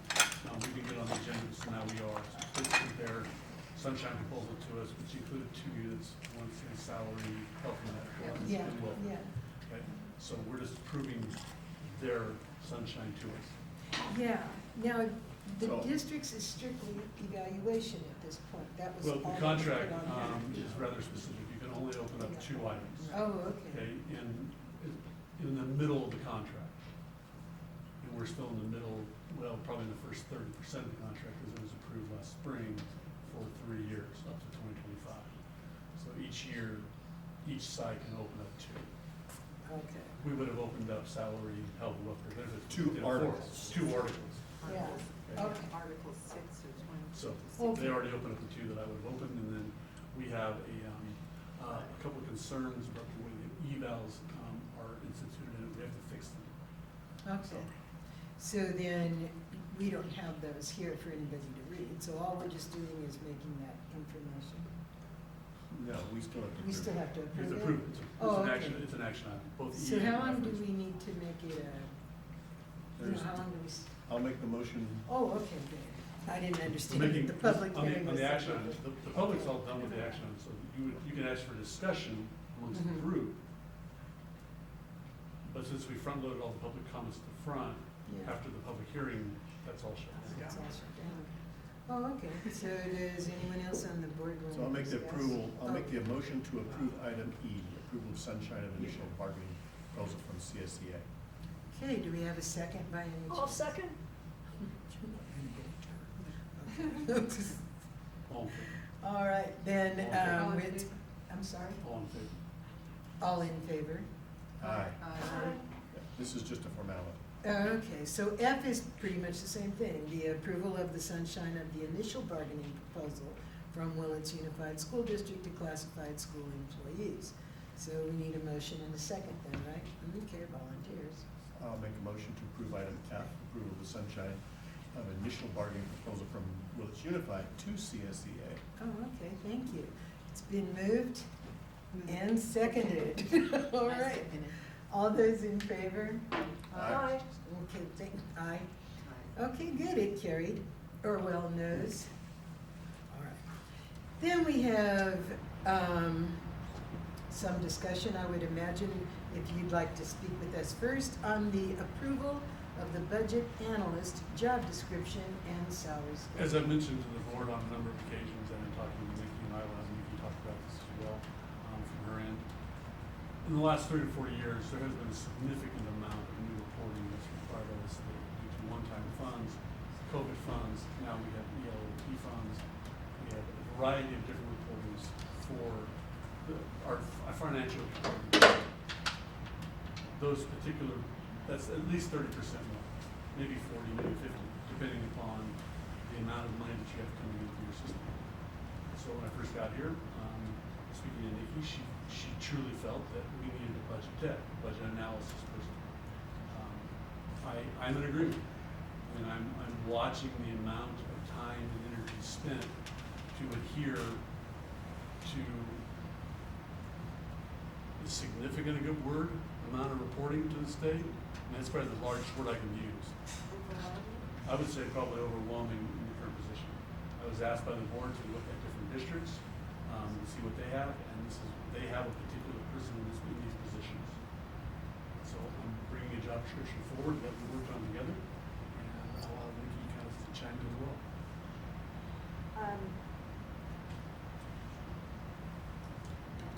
The amount of work related to the reporting that Mark indicated has certainly increased dramatically related to COVID. Some of these issues pre-exist COVID as well. I mean, the compliance-related issues for the state have just grown more and more demanding. Every new program that comes out is coming out with new reporting requirements, planning requirements. Very little of the funding that comes from the state at this point does not have any kind of string attached. You know, the concept of the local control that we were promised under local control funding formula, I would say has kind of eroded over time. And the amount that goes into just that component is very significant. In addition, a district of this size and with a budget of this size, the complexity and the scope of the budgeting work and the budget updates and management and transactions required to maintain a budget of this size far exceed a single person. I mean, there's just no question that this is a two-person task to maintain this budget, the associated tasks, the associated requirements. And I just want to be very clear, I would not be asking for this if it was not necessary. I take very seriously having to make any additions to the budget expenditures. I'm in it all the time and worry about it all the time. So I would not be requesting this if I did not believe it to be absolutely necessary. Okay. I have a question. Has it been looked at yet what the requirements for somebody that wants that position they have to fulfill? So we attached a budget or a job description. That's right. That's this. Is that what you were asking? What we would be asking of them, examples of duties and knowledge? More in terms of qualifications, degrees, or whatever else in terms of budgeting. Yeah, it is all included in the job description. So I mean, it requires some knowledge of, you know, school business, school accounting processes. Are you talking about credentialing schooling? Yeah. It's not certificated. Yeah, it's not a certificated position in the way that teachers are, so it does not require something through the credential commission. No, but for example, somebody who's like a CPA type of person or that actually has taken classes and knows about. So there is listed requirements that show a preference for some post-secondary education, but it does also have the ability to be substituted for qualifying experience. Thank you.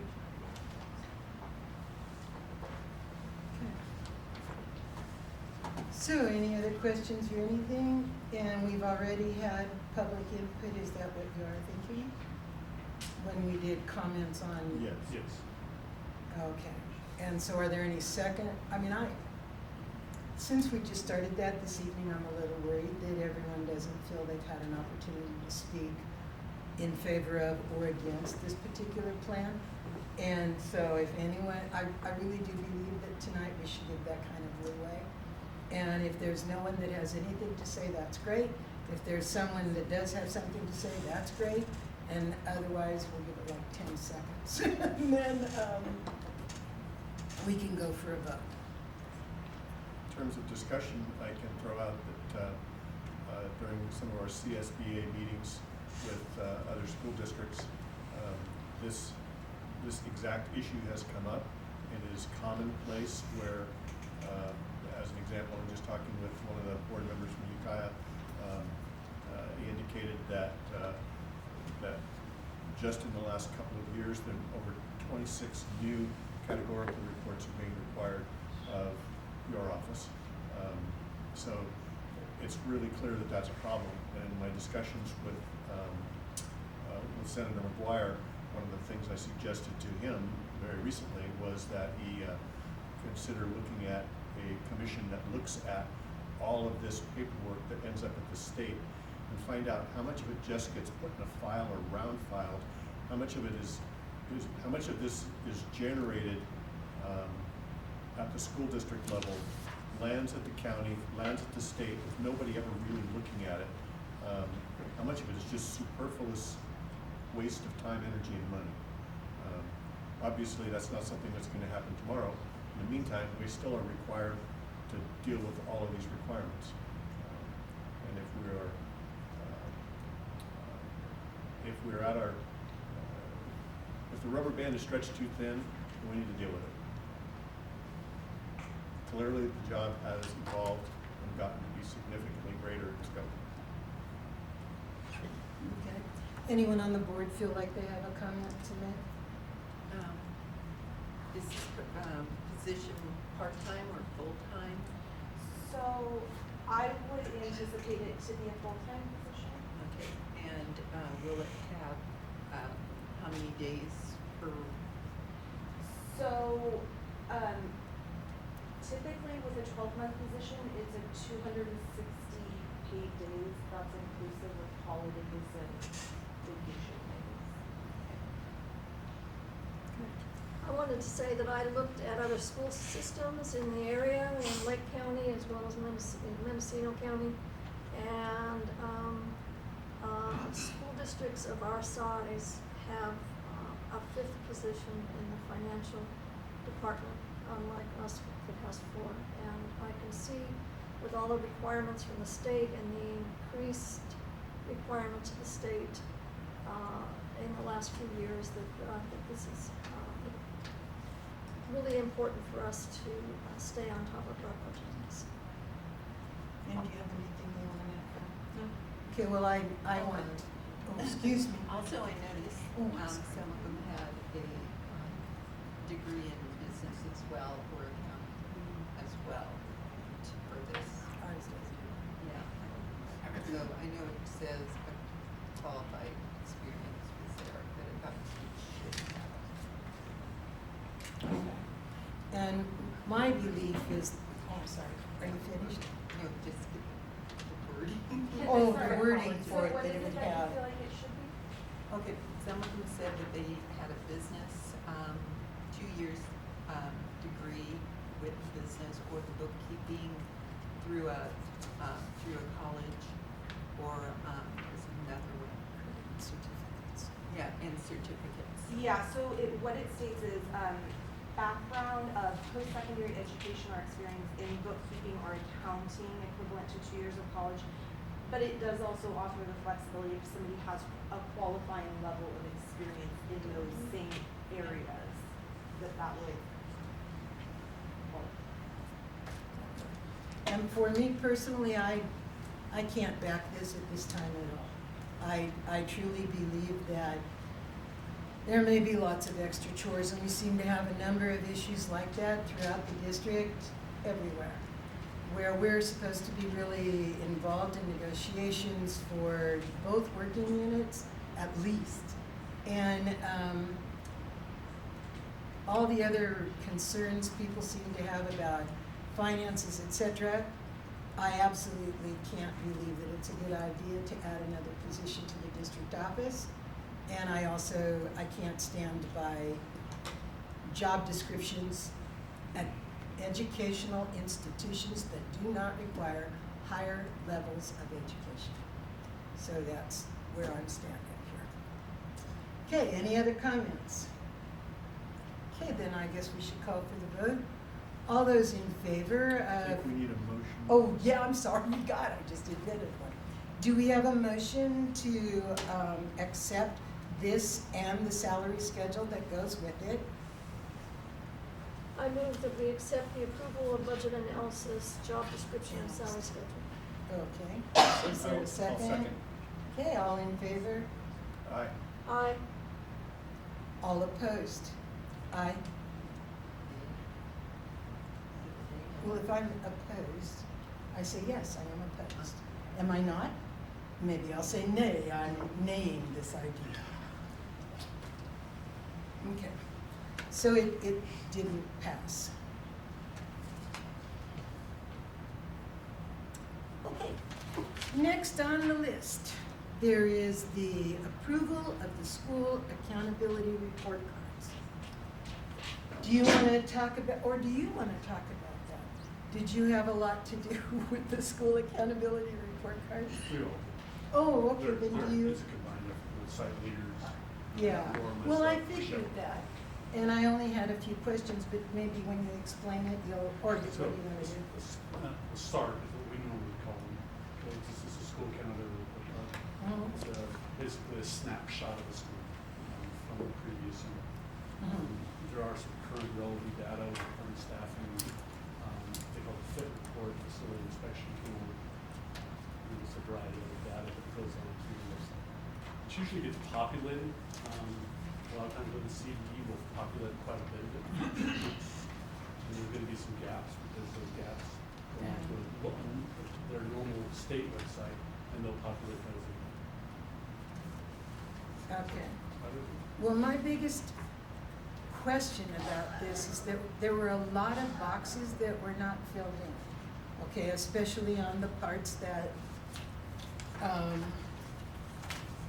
have to do with how, you know, all the Wednesday authorization assignment, the fully preliminary or clear credentialed for subject and student placement, properly assigned numbers, they're all blank.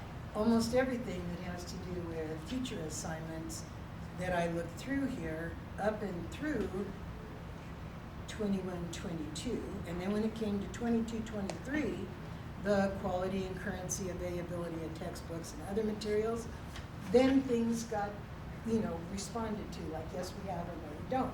So I was mostly curious, because the bulk of it sort of looks like it looks most years, okay? But I just wondered why those things, especially when it dealt with teachers, I mean, I know it was 2 years ago and last year, but I'm sure we have the records somewhere, and I don't see answer one on any of them. And I just wondered what was the I story. can't speak to when I wasn't here. That's true, Okay. but did you find a file or, I mean, SARCs are generally accepted and then they're just done. You just move on from year to year to year. You don't usually go back and fix them. oh, okay, well, So if it- gosh, I wasn't aware of that. SARC in 2019, you wouldn't go back and correct it. No, but since they showed us 2021 and 21-22. They're always in 3-year continuums because they have a tendency to match the LCAP and the LCFF. So SARCs, that's why there's always a 3-year cycle on SARCs because they match the LCAP. Okay, well, so where would we find then in this report the answers for 22-23? Because it's always there when you want to know about quality, currency, availability of textbooks and other instructional materials, the overall facility rates, and this is just Willits High, but every single school. Is it something that's actually blank in the report, or are you feeling like it's not the right thing? I'm sorry, huh? Is it something that's blank in the report, or something where you feel like it's not the right thing? This doesn't apply, this doesn't apply, this is you said this is the high school? No, that was a few pages back. Oh, okay. Every few pages it's another There school. are, and there are non-applicables in every SARC as well. Yeah. It doesn't fit your system or your school. There's gonna be. Oh, okay, well, so let's Because just, it's a template for Uh-huh. K-12, and there's going to be blanks because not all of them fit.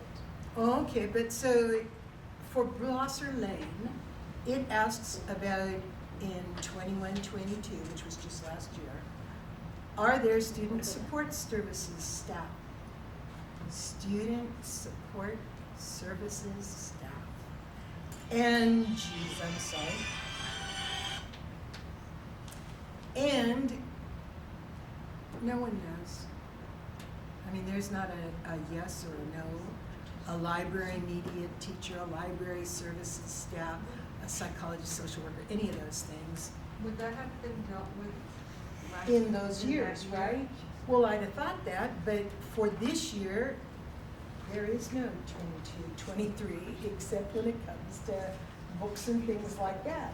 So at first I thought, oh, whoa, is this some sort of a, We're always- Williams Act deal? We're always or- a year behind in SARC. Okay, well then if we're a year behind, So that you're- all the more reason we should know if there were teachers here last year or support staff last year, and we wouldn't, I mean, unless I don't understand it at all, and maybe you can give me a quickie, but I thought that I understood it.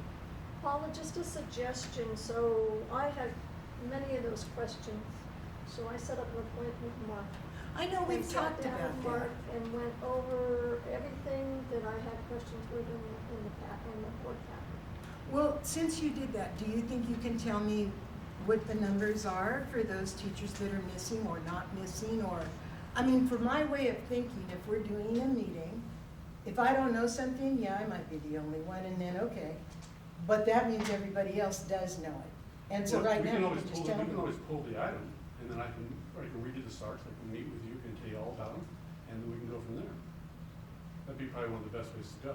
Oh, okay, because no one else, I mean, I would like to attend that too, so I Sure. can find out.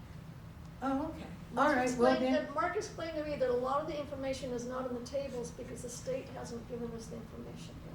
but we But know that, our but own that district. doesn't, yes, but that doesn't pertain to your question. But most of the information that is not in the tables, it's because the state has not provided us. The with state that has, information. the state fills out a ton of information as well, and then Right. we backfill as well. So it's a combined effort. And site principals do the work, they fill in the gaps, we fill in some of the gaps at the district level, and then the state does as well. We work with a company called Dot and Dot Tracking System. That's all, they populate it, and pull from the CVE website. So it's a combined affair. But This, and actually on the information that I presented on is some of the information that you're asking about. And the state just barely released that information in December, so it's gonna take them a bit to auto-populate this part because they just barely did their report. Okay, and So that. it's gonna be. It will take even longer. And that I could understand when it's pretty specific information. But when they're pretty much in generals about whether or whether not, so I would just suggest we pull it, okay. and then you can come back in the office, we can talk about it. That would be my suggestion. Oh, okay. At this particular Well, moment. I appreciate And that. before we do that, it says right in the very first paragraph of the SARC report, Yeah. it says by February 1 of each year, every school in California is required by state law to publish a SARC. And of course, it talks about what it contains. Yeah. Is there an impact Yeah, so to how us do we if we comply fail, with if we fail to file by February 1st? There could be an audit finding. I mean, audit fund. I don't think it's, I don't quote me on this, I don't think it's fiscal. I No, don't think it's it's a not. fiscal penalty. Is there any reason why we can't approve these and then file an amended SARC Sure. at a later date if we choose to do Yeah, so? we can do that too. And why would we not choose to do so if we had information? I don't understand. If we approve something that's incomplete, It may be incomplete, that's true, but at least we're filing on time. okay. And that we could come back and fill in whatever with an amended one. Okay. You don't know about how long extensions are or anything? I mean, We would just file an amendment with the CD, and we just get it done. okay. Alrighty then, do I, to do that, to pull this, We wouldn't- I so can now just we wouldn't request pull it. pull. Now what we do is we would ask for a motion to approve based upon an amended SAR in the future. in the future. Yeah, but you're still approving what we have with us now. Okay. I My move assumption is that we this is- approve the SARB with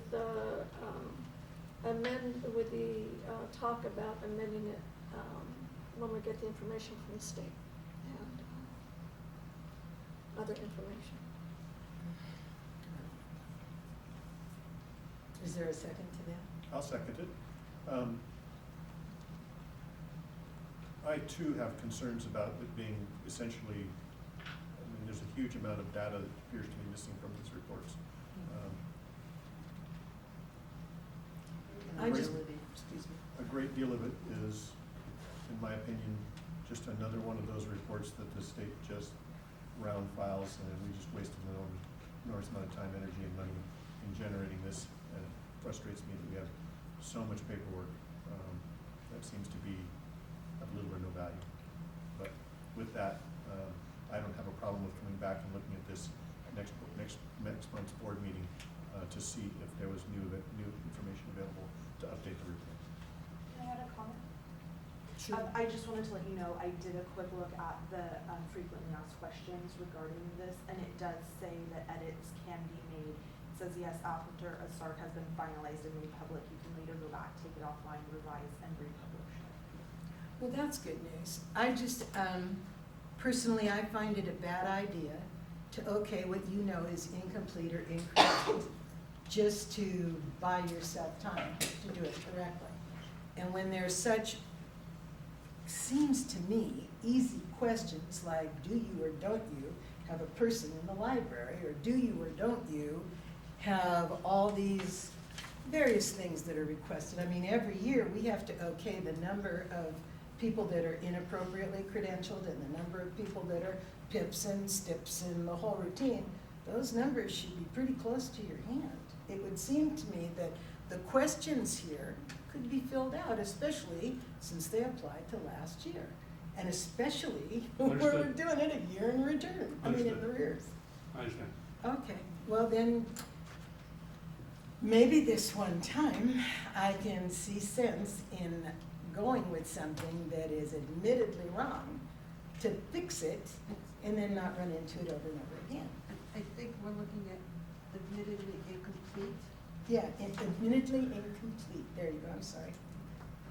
You have Okay. a first and a second, by the way. Yeah, so, but then you can have discussion, right, after that? That was kind of what that was? Oh, okay. And so then we'll go for a vote. All those in favor, please say aye. Aye. Oh, okay. And I, with the little tail that you and I are going to need, and Jennifer and whoever else is interested in knowing this, that will still happen? Oh, okay, then thank you. Okay, then it was moved and seconded and carried.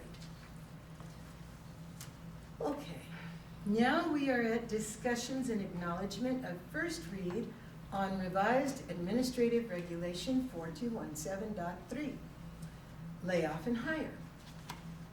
Were there any particular issues involved in that for anyone other than maybe myself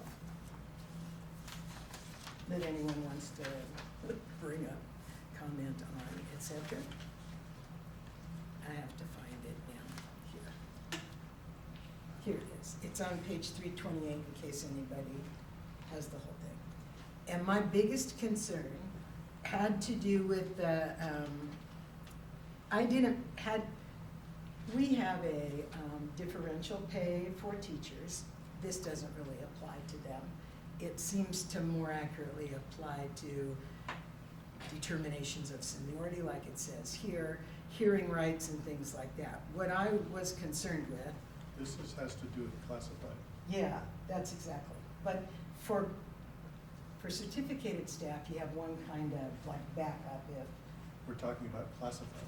Right, and so the parallel to that, the way I look at it is you kind of look at both and say, oh, okay, how does this work out really well? I understand certificated very, very well.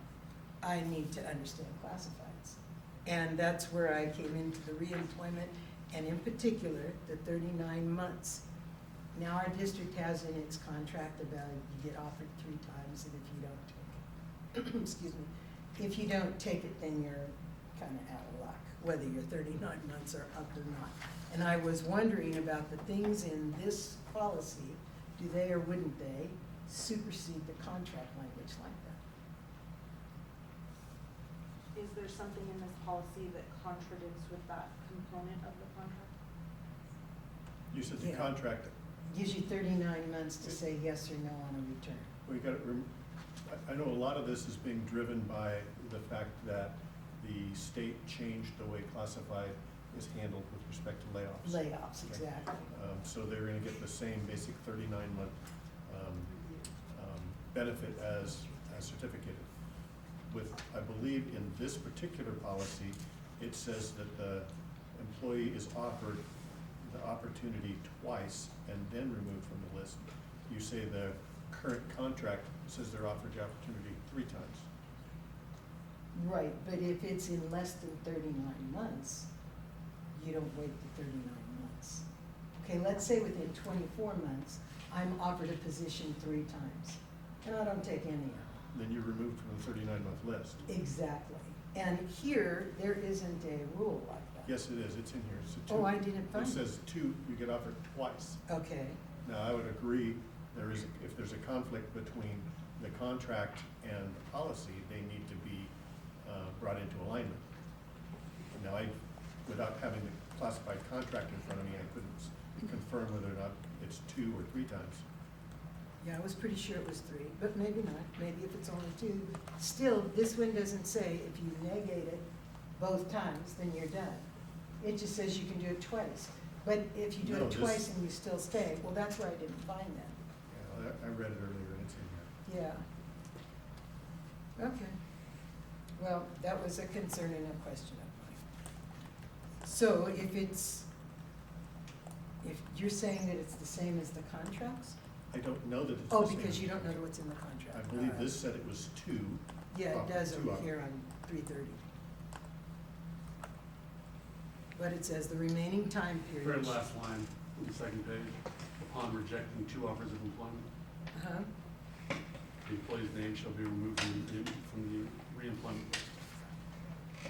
And the employee will fulfill all reemployment rights to which the employer will otherwise be entitled. Right. So the So question you're is saying that- it's the same, that they would lose their additional I'm not saying rights. that at all, Oh. I'm just reading the line right Oh, here. you're just reading it, okay. So the Okay, well, question that was is the does the question. new law, AB 438, actually specify? And that'd be a question we'd need to send back to legal. Oh, okay. If it's just a contract, then we will negotiate. Correct. So if the law says 2 times, then law is how it has to be handled. And contract has to be adjusted. If the law doesn't specify, then we could make it twice, we could make it 5, we could make it whatever, in conjunction with negotiations with labor union. Okay, well, my understanding is that the contract supersedes, the contract will supersede the law if it is better than if it offers more than the law offers. Like the law is the minimum of what you're allowed. They'll only give you 2, and if the district says, no, we'll give you 3, then the 3 supersedes that too. That could be, I don't know. Oh, okay, well, that is what I believe it is. But if that's something we'll wait until negotiations, then fine, we can just leave that. So then we'll take a motion in a second to vote on it. Is there anyone who wants to entertain that? Or are we done with discussion? You guys don't have anything else to say? I was gonna say, if we're not sure what the contract says, and as opposed to the 2 times here, do we wanna just table it for right now till we get that information? This is the first read, Yeah, it's the first read. Oh, okay. so I can make, to now in the second read, we can get this done. Perfect, thank you, never mind. So this is basically nothing more than acknowledgement That of we the first read it. reading. It's all we're doing right now. Oh, okay. All right, then we are on number 4J, I believe. So I guess to You have kind to of approve put the, this Oh, to, then, it's the okay. first read. yeah, to put this to bed basically is, I think it would be wise for us to direct staff to look into this policy and how it reflects on our current MOU with Ossified. Determine the differences and see what changes need to be made in order to bring the 2 into alignment. So do you wanna, So in other words, then we would see this policy possibly with potential recommendations for changes at the next read. So we wanna go ahead and move to vote on? No, this isn't an action item. Oh, okay, never mind. oh, okay. But it's this, as you Acknowledge. If you approve the first read, that you acknowledge the first read, you give me information to bring back to you for the second read, to clean it up, to get it on board, and to find out if this is what we need to do. That'd be my suggestion. Okay, and so then, Because you've We're given, honoring during your the discussion, you're giving me the items that I need to take forward. oh, okay. Then we can go to J, right? Yes. Okay, and it's the discussion acknowledgement of first read on revised administrative regulations, 5125 student records. It's J. So we're going on to J? Yes, we are. So I had problems with the first read last month of revised administrative regulation 5125 student record. And Revised Administration Regulation 5145.3, non-discrimination and harassment. And to me, they are in conflict with each other. They say two different things. And I can't seem to vote in favor of something that I think, or two policies that are in conflict with each other. So the student records, J, Administrative Regulation 5125, says that absolute right of access to records. Parents and currently enrolled or former pupils have an absolute right to access to any and all pupil records related to their children that are maintained by school districts or private schools. The editing or withholding of any of these records, except as provided for in this chapter, is prohibited. Each school district shall adopt procedures for the granting of requests by parents for copies of all student records pursuant to section 49065. And I looked up the definition of absolute. And the definition of absolute is not qualified or diminished in any way. It's total. And in number K, Revised Administrative Regulation 5145.3, non-discrimination and harassment. I apologize, but I accidentally erased part of my notes, but it has to do with a regulation that's being updated to clarify how district employees should handle requests by or on behalf of transgender and gender nonconforming students. And the part that I accidentally, anyway, it had to do with students having say into who has access to their records and who doesn't have access to their records. And to me, I'm not saying I agree with one or don't agree with another, but to me they're in conflict with each other, and I have not been able to resolve that conflict. I have a question. Can you speak up a little bit? Let me take the mask off for you. I have a question. The question is on J, and you quoted section 49065. What kind of student records are those? Are those grades? Are those attendance?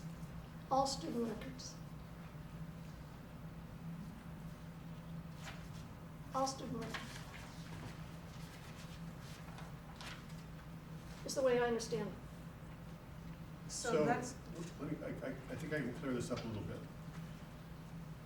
Jeannie's position is that in one policy, it is saying that certain individuals have an absolute right to student records.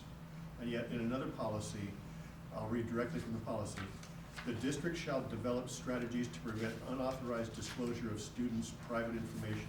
Such strategies may include, but are not limited to, collecting or maintaining information about student gender only when relevant to the educational program or activity, protecting or revealing the student's gender identity as necessary to protect the health or safety, and keeping a student's unofficial record separate from the official record. The district shall only disclose the information to others with the student's prior written consent, except when the disclosure is otherwise required by law or when the district has compelling evidence that disclosure is necessary to preserve the student's physical or mental well-being. We have an official record and an unofficial record for the student, one of which is available and the other one is not to some people. And one policy suggests that all these records are going to be available, and another policy is telling us that we have two separate records for two different reasons. So on J, I figure, and maybe I'm wrong, that the student records are attendance, their grades, their other things like that. If you're talking about non-discrimination and harassment, that's a totally different subject. And see, in the definitions for that, it says student records are any items of information in handwriting, print, tape, film, computer, or other medium gathered within or outside the district that are directly related to the identifiable student and maintained by the district. That would include not what their birth certificate says or anything else similar to that.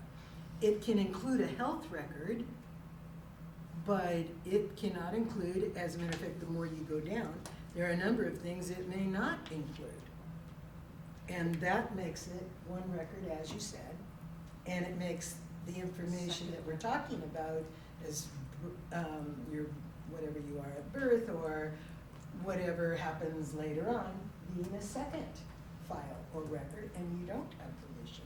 Well, But the they're way J, separate. with the way J is worded, parents of currently enrolled or former students have an absolute right to access to any and all pupil records related to their children that are maintained by school districts or private schools. So, it says the editing or withholding of any of these records except as provided by in this chapter is prohibited. So I still. Except is provided by? Can you read that again, Jeannie, the last part? Says the editing or withholding of any of these records except as provided for in this chapter, which is the chapter that has to do with 5145 point. No, I'm sorry, I'm looking at the wrong one. It has to do with 5125 student records. That's the chapter. These policy revisions come from, handed down to us through CSBA. Is there a contact CSBA? We have a handout from CSBA that we should have gotten. I've got that, I've seen that, and I understand that. And I'm talking about in terms of dealing with the potential conflicts between a couple of different policies. That I don't think know. they see one, yeah. But I can find them. I think it'd be worth doing a little bit of research there. the other thing though is we're talking federal and state laws about the privacy of a person who doesn't identify as, quote, straight. So LGBT people, lesbians, gays, bisexuals, transgender. You don't have on students' records at school this child identifies as a straight person. That their sex and their body are all one. That would only show up on the records of a student that doesn't. So I understand, I have taken a deep dive into LGBTQ students and their rights, and I understand that, but I still think that these two policies are in conflict.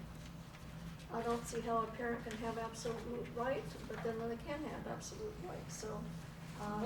What we're looking at, I think that we need to take the LGBTQ rights issue aside. We're looking at two policies that say two different things. but they don't say two different things. J talks about school records, the other is on non-discrimination and harassment.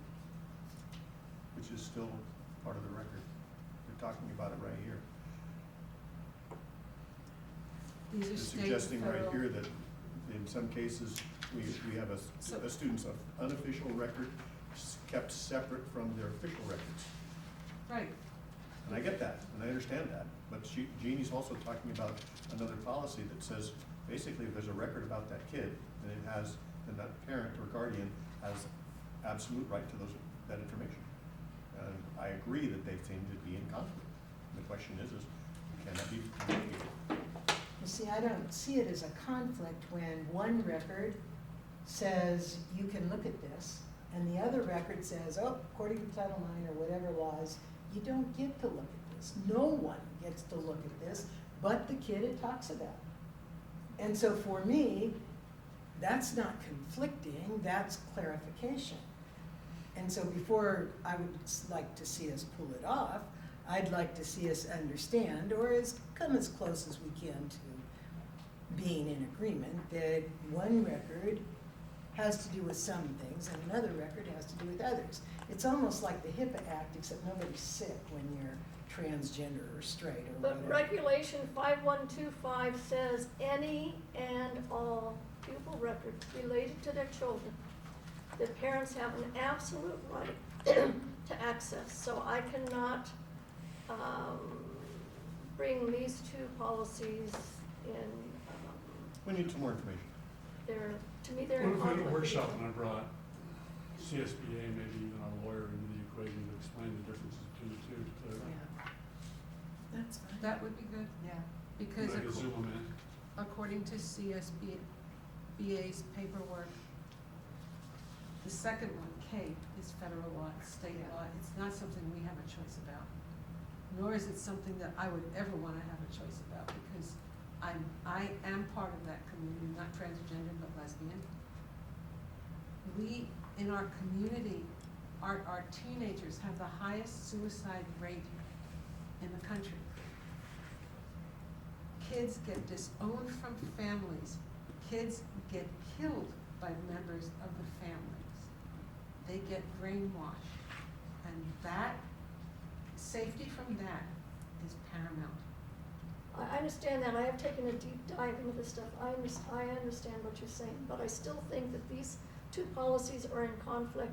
If the state wants us to, the school district to maintain records according to 5145.3, in non-discrimination and harassment, they need to change Administrative Regulation 5125 student records, if they're in conflict with each other.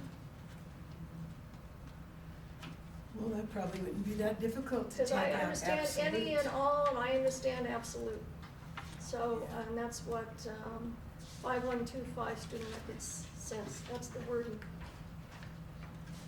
Well, again, we can change that policy ourselves and then run it by legal and see if it will fly.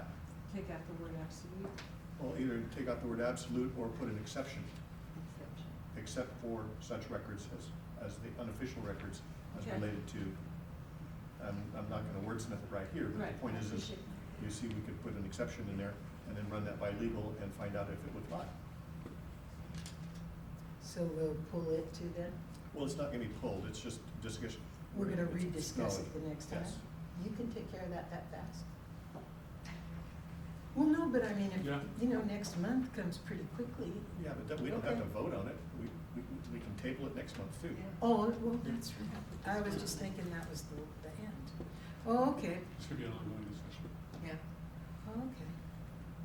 I take my responsibility greatly here, that I understand what I'm voting on. That's good. So- That really is a good thing. I think all of us do that, Yes. but either way. With K, there are things that are recommended to be taken off or changed. And I don't want that to happen. I want the original wording to stay the way that it was. Actually, there's one addition. Oh, what's, There- For it to make sense, it should have a comma between transgender and status identity. Oh, Or okay. transgender status and then a gender identity, right here. So it should say transgender status, comma, gender identity, comma, discriminatory enforcement of the dress code, comma, and other instances of gender-based harassment. okay.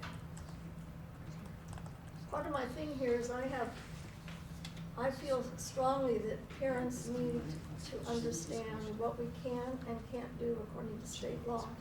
And I need to be able to explain to a parent, what our regulation, what our, This is from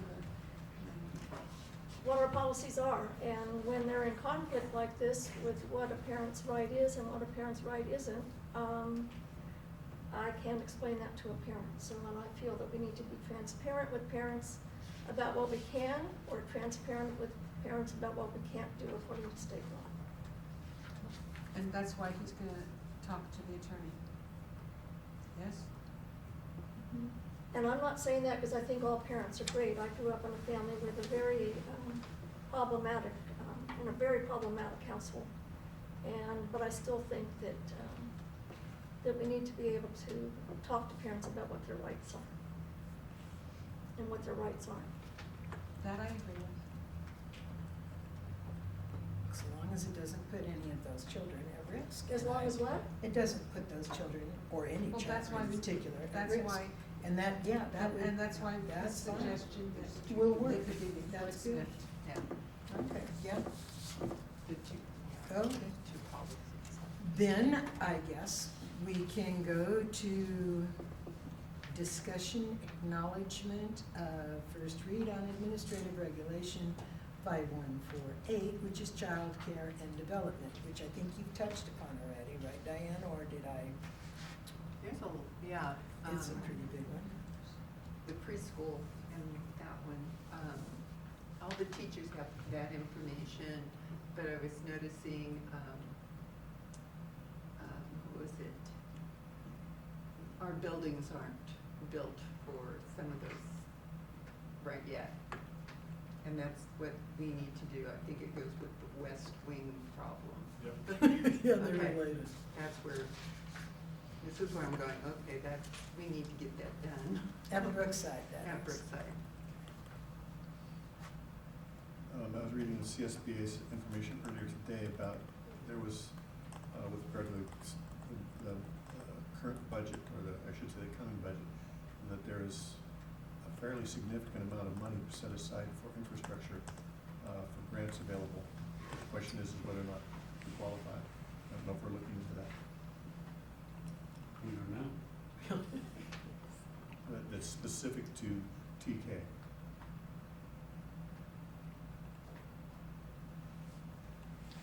And something that, Oh, there's another thing, was that they had, I don't know if it's in this one or the next one,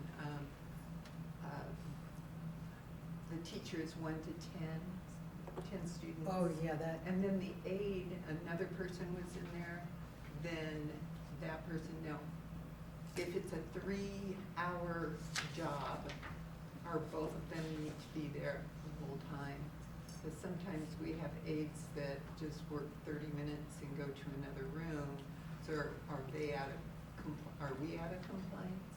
So we, for TK this year, using the TK implementation grant funds, hired, I wanna say 2 additional aides.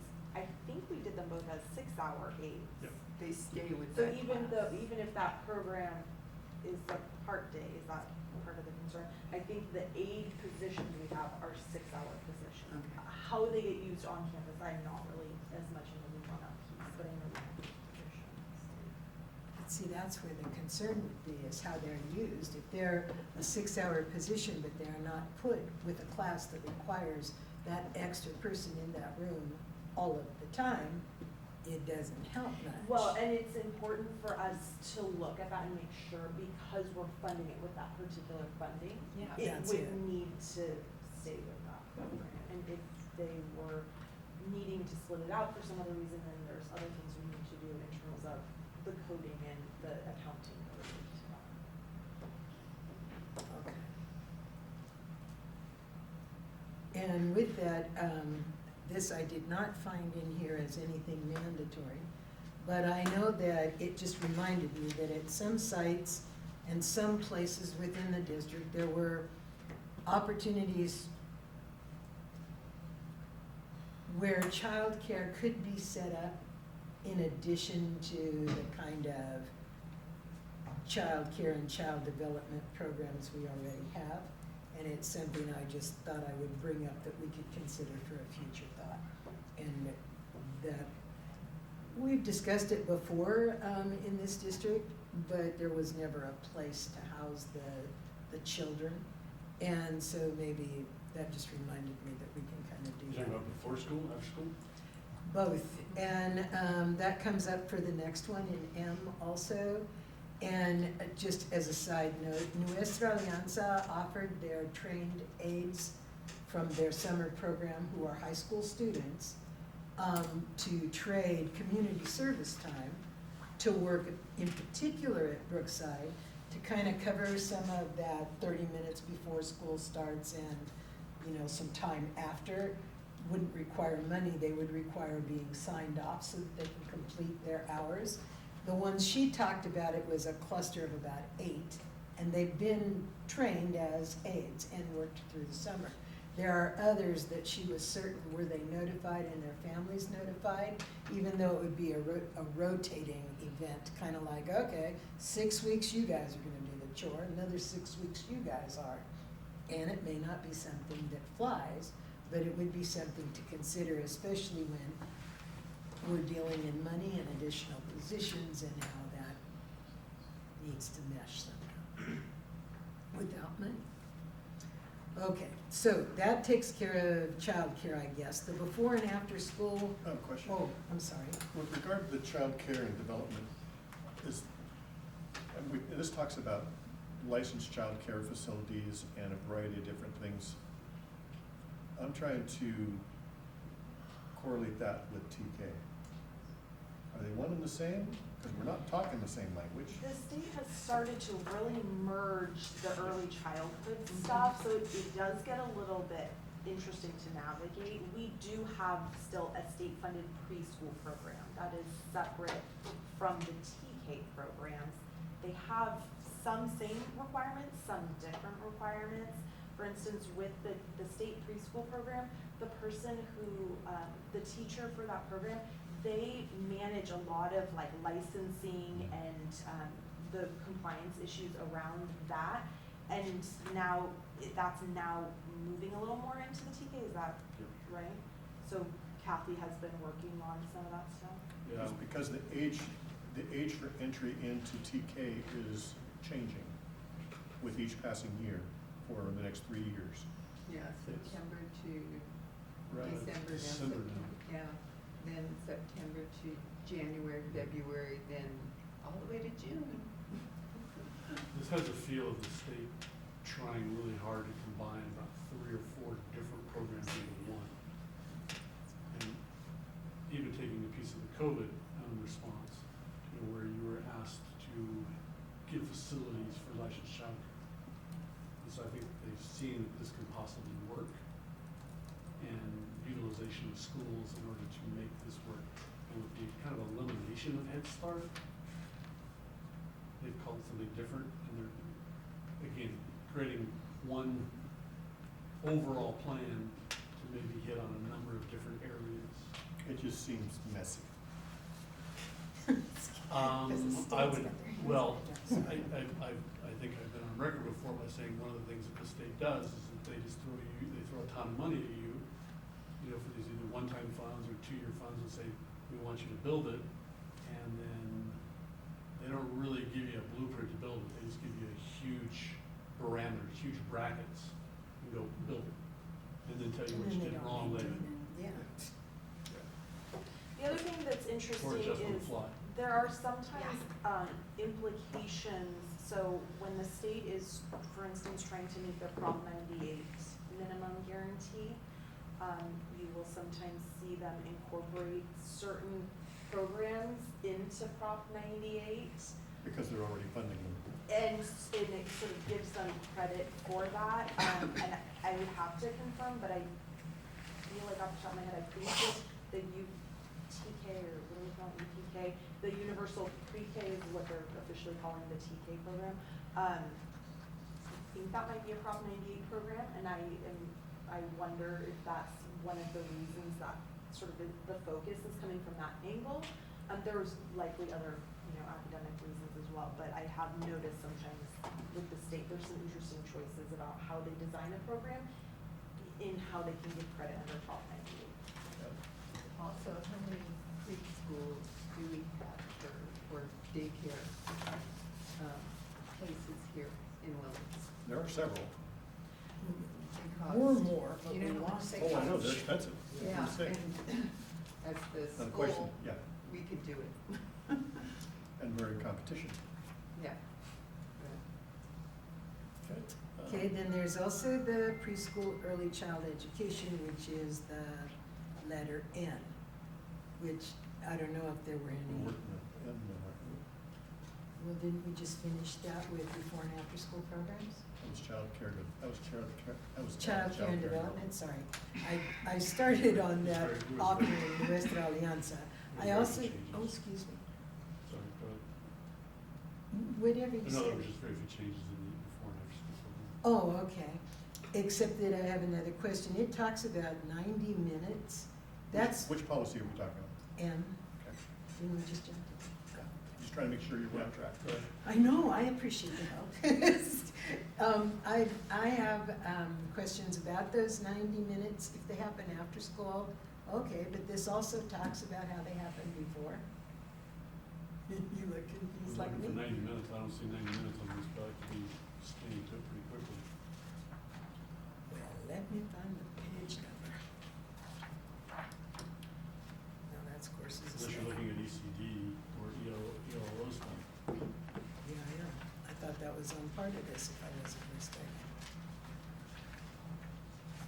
Yeah, it is. It's on page 80, 81 of these. You even get to make rules about when you attend and when you don't. It's before and after school program, starts on page 78. Talks about expanded learning opportunities, means before school, after school, summer, or intersession. Our summer and intersession seems pretty set up. Well, I don't know about intersession, but after school and summer are well set up. But the before didn't seem to be. And it was real clear on how unduplicated students means a student enrolled in a district who is either classified as an English learner, or one eligible, yeah, and all of our students are eligible now. So I didn't think that was an issue. And we have an ACES program, which we call the after school club or whatever. Kids club, that's what it's called, sorry. It's been years since my kids were in it. Anyway, so it goes on to talk about the, extended learning opportunities programs. At least I'm pretty sure that's what that meant. Can't find it. Provide before and after school enrichment programs, support for Things regular that aren't education. really taught in the day. Yeah. And I wondered how that worked out. And I'm trying, Or and would they be started, seen to work out. we saw 90 minutes, and I go, gosh, if the kids are supposed to be here at 8 in the morning, and so start at 6:30 in the morning? Yeah, which seemed really difficult. They couldn't be less than 9 hours of combined instructional time and expanded learning opportunities. So that's ELOP. Right, So and that's a there part is of that, this. I'm not seeing that in the before and after school program, unless I'm just missing it. I'm not seeing it either. Here. This is what was in our packet. I'm And- looking at the packet. Oh, okay, I'm sorry. Do you have 81 on yours? Is that what we're talking about? Yeah. 5148.2, Is it way? 5148.2. I don't Yeah. see what Damn, you're. when it should be. Is it possible, Rochelle, that there was a BP and an AR, This is and what maybe I the AR started. didn't get included And online? it says before and after school programs. and it Well, gives a Alex says he's on it. Right. And then it talks about unduplicated kids, and then it goes from here. So, under ELP, there are some very specific items that we're gonna have to do. Number one is, they wanna go 9 hours, but you can do that before and after school, you can do it combined. So like if you wanted to do 45 at the beginning, 45 at the front, Oh, or 90 okay. at the end. Okay, because I You're didn't see also that. responsible It's the for policy 30 on it. extra days. Right, and that's why I figured the summer On school end, right? program So, was. what you can do is you can do, it can be Saturdays, it can be during break, it can be, So during break, is it intercession? well, I wouldn't, You don't we would know there's intersessions under I'm ELP, it's only just seeing part the of the third BP. day.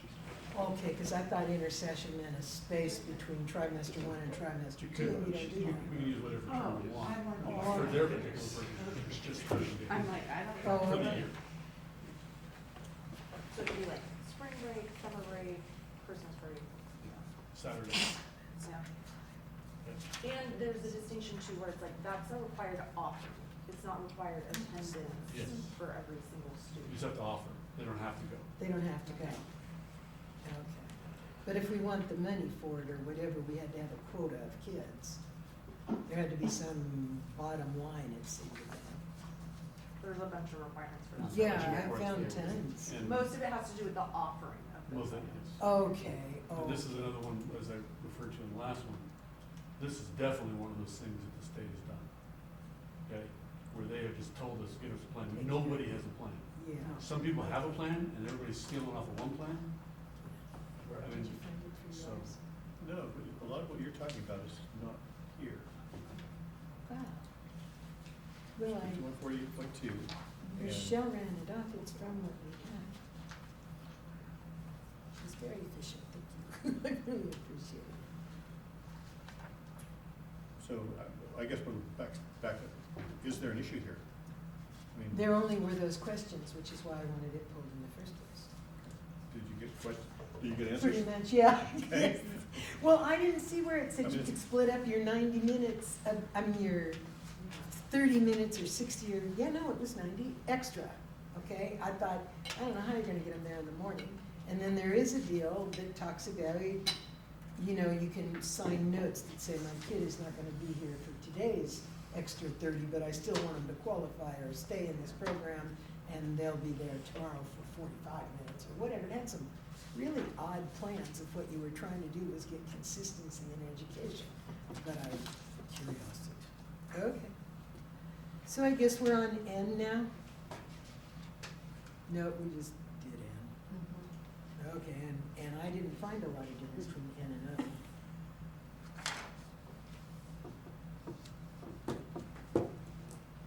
And so I think we can now acknowledge, or however, that, yeah, we're doing this.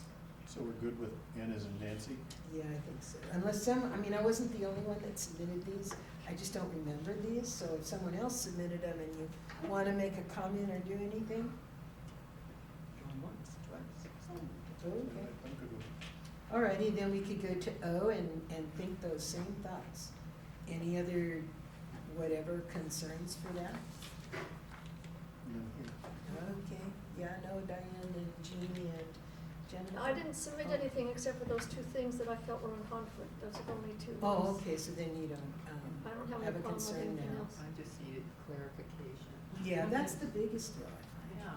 Yeah. And the school days for, regulation 6112. If I had a find that question, meeting I with the no longer superintendent remember. before the board meeting with things that I have questions about, for the most part, I'm able to resolve my questions that way, so. Yeah, and I think maybe we just have sort of a philosophical difference on that. I really believe that it needs to be the same information out to everyone, and if you don't need it, then maybe, you know, if you don't want to do it during a meeting, you could meet or not meet in the district office. You And can I also just pick up the figured- phone and call one of your other board members, just don't call two. Just don't call, and that's another question I have. But we'll get to that later. I mean, But, can I, one thought though is like, nothing would ever stop you from also asking it again in the context of the meeting, but if the question gets front-loaded to district staff, it just gives the opportunity to do the research in advance In and advance. come with some Right. of the answers. That's a It good might just idea. expedite that to some degree, so that's another.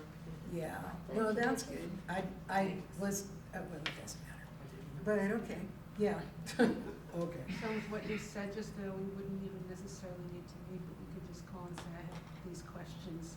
Or you can give us send me an email. There you go. Okay. That's not uncommon either. And I like the idea of being able to front load staff because it does give them the opportunity to have answers available to us in a public setting. Absolutely. Yeah, because I really, really strongly appreciate public settings. Okay, so are we okay with P and Q if everybody thinks that, no, they don't have any questions? I can't find school day right now, or I'd tell you if I have concerns. Are we gonna vote on those ones that we've already discussed? Their first reads. Their first Oh, their first reads, you're right.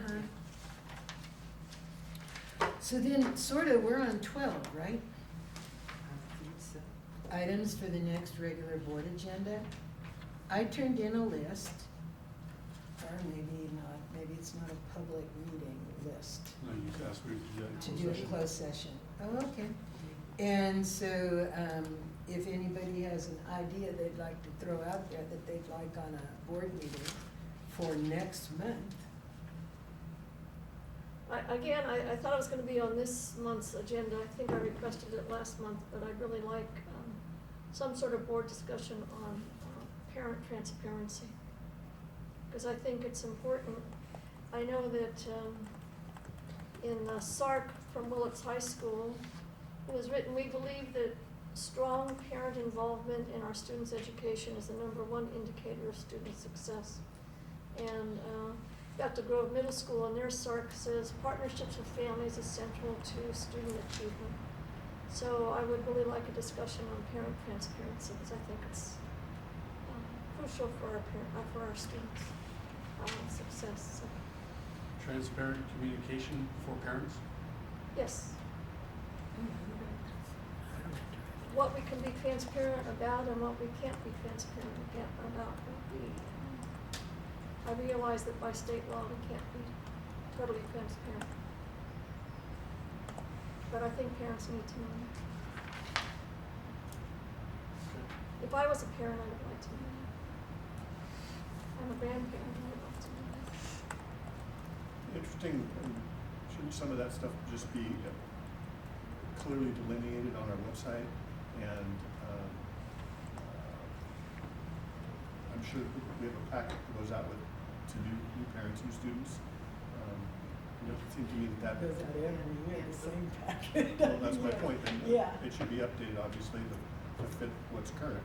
But I agree with Jeannie that parents should know,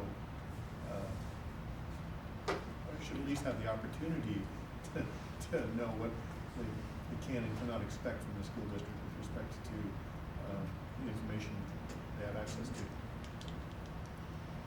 I have a question.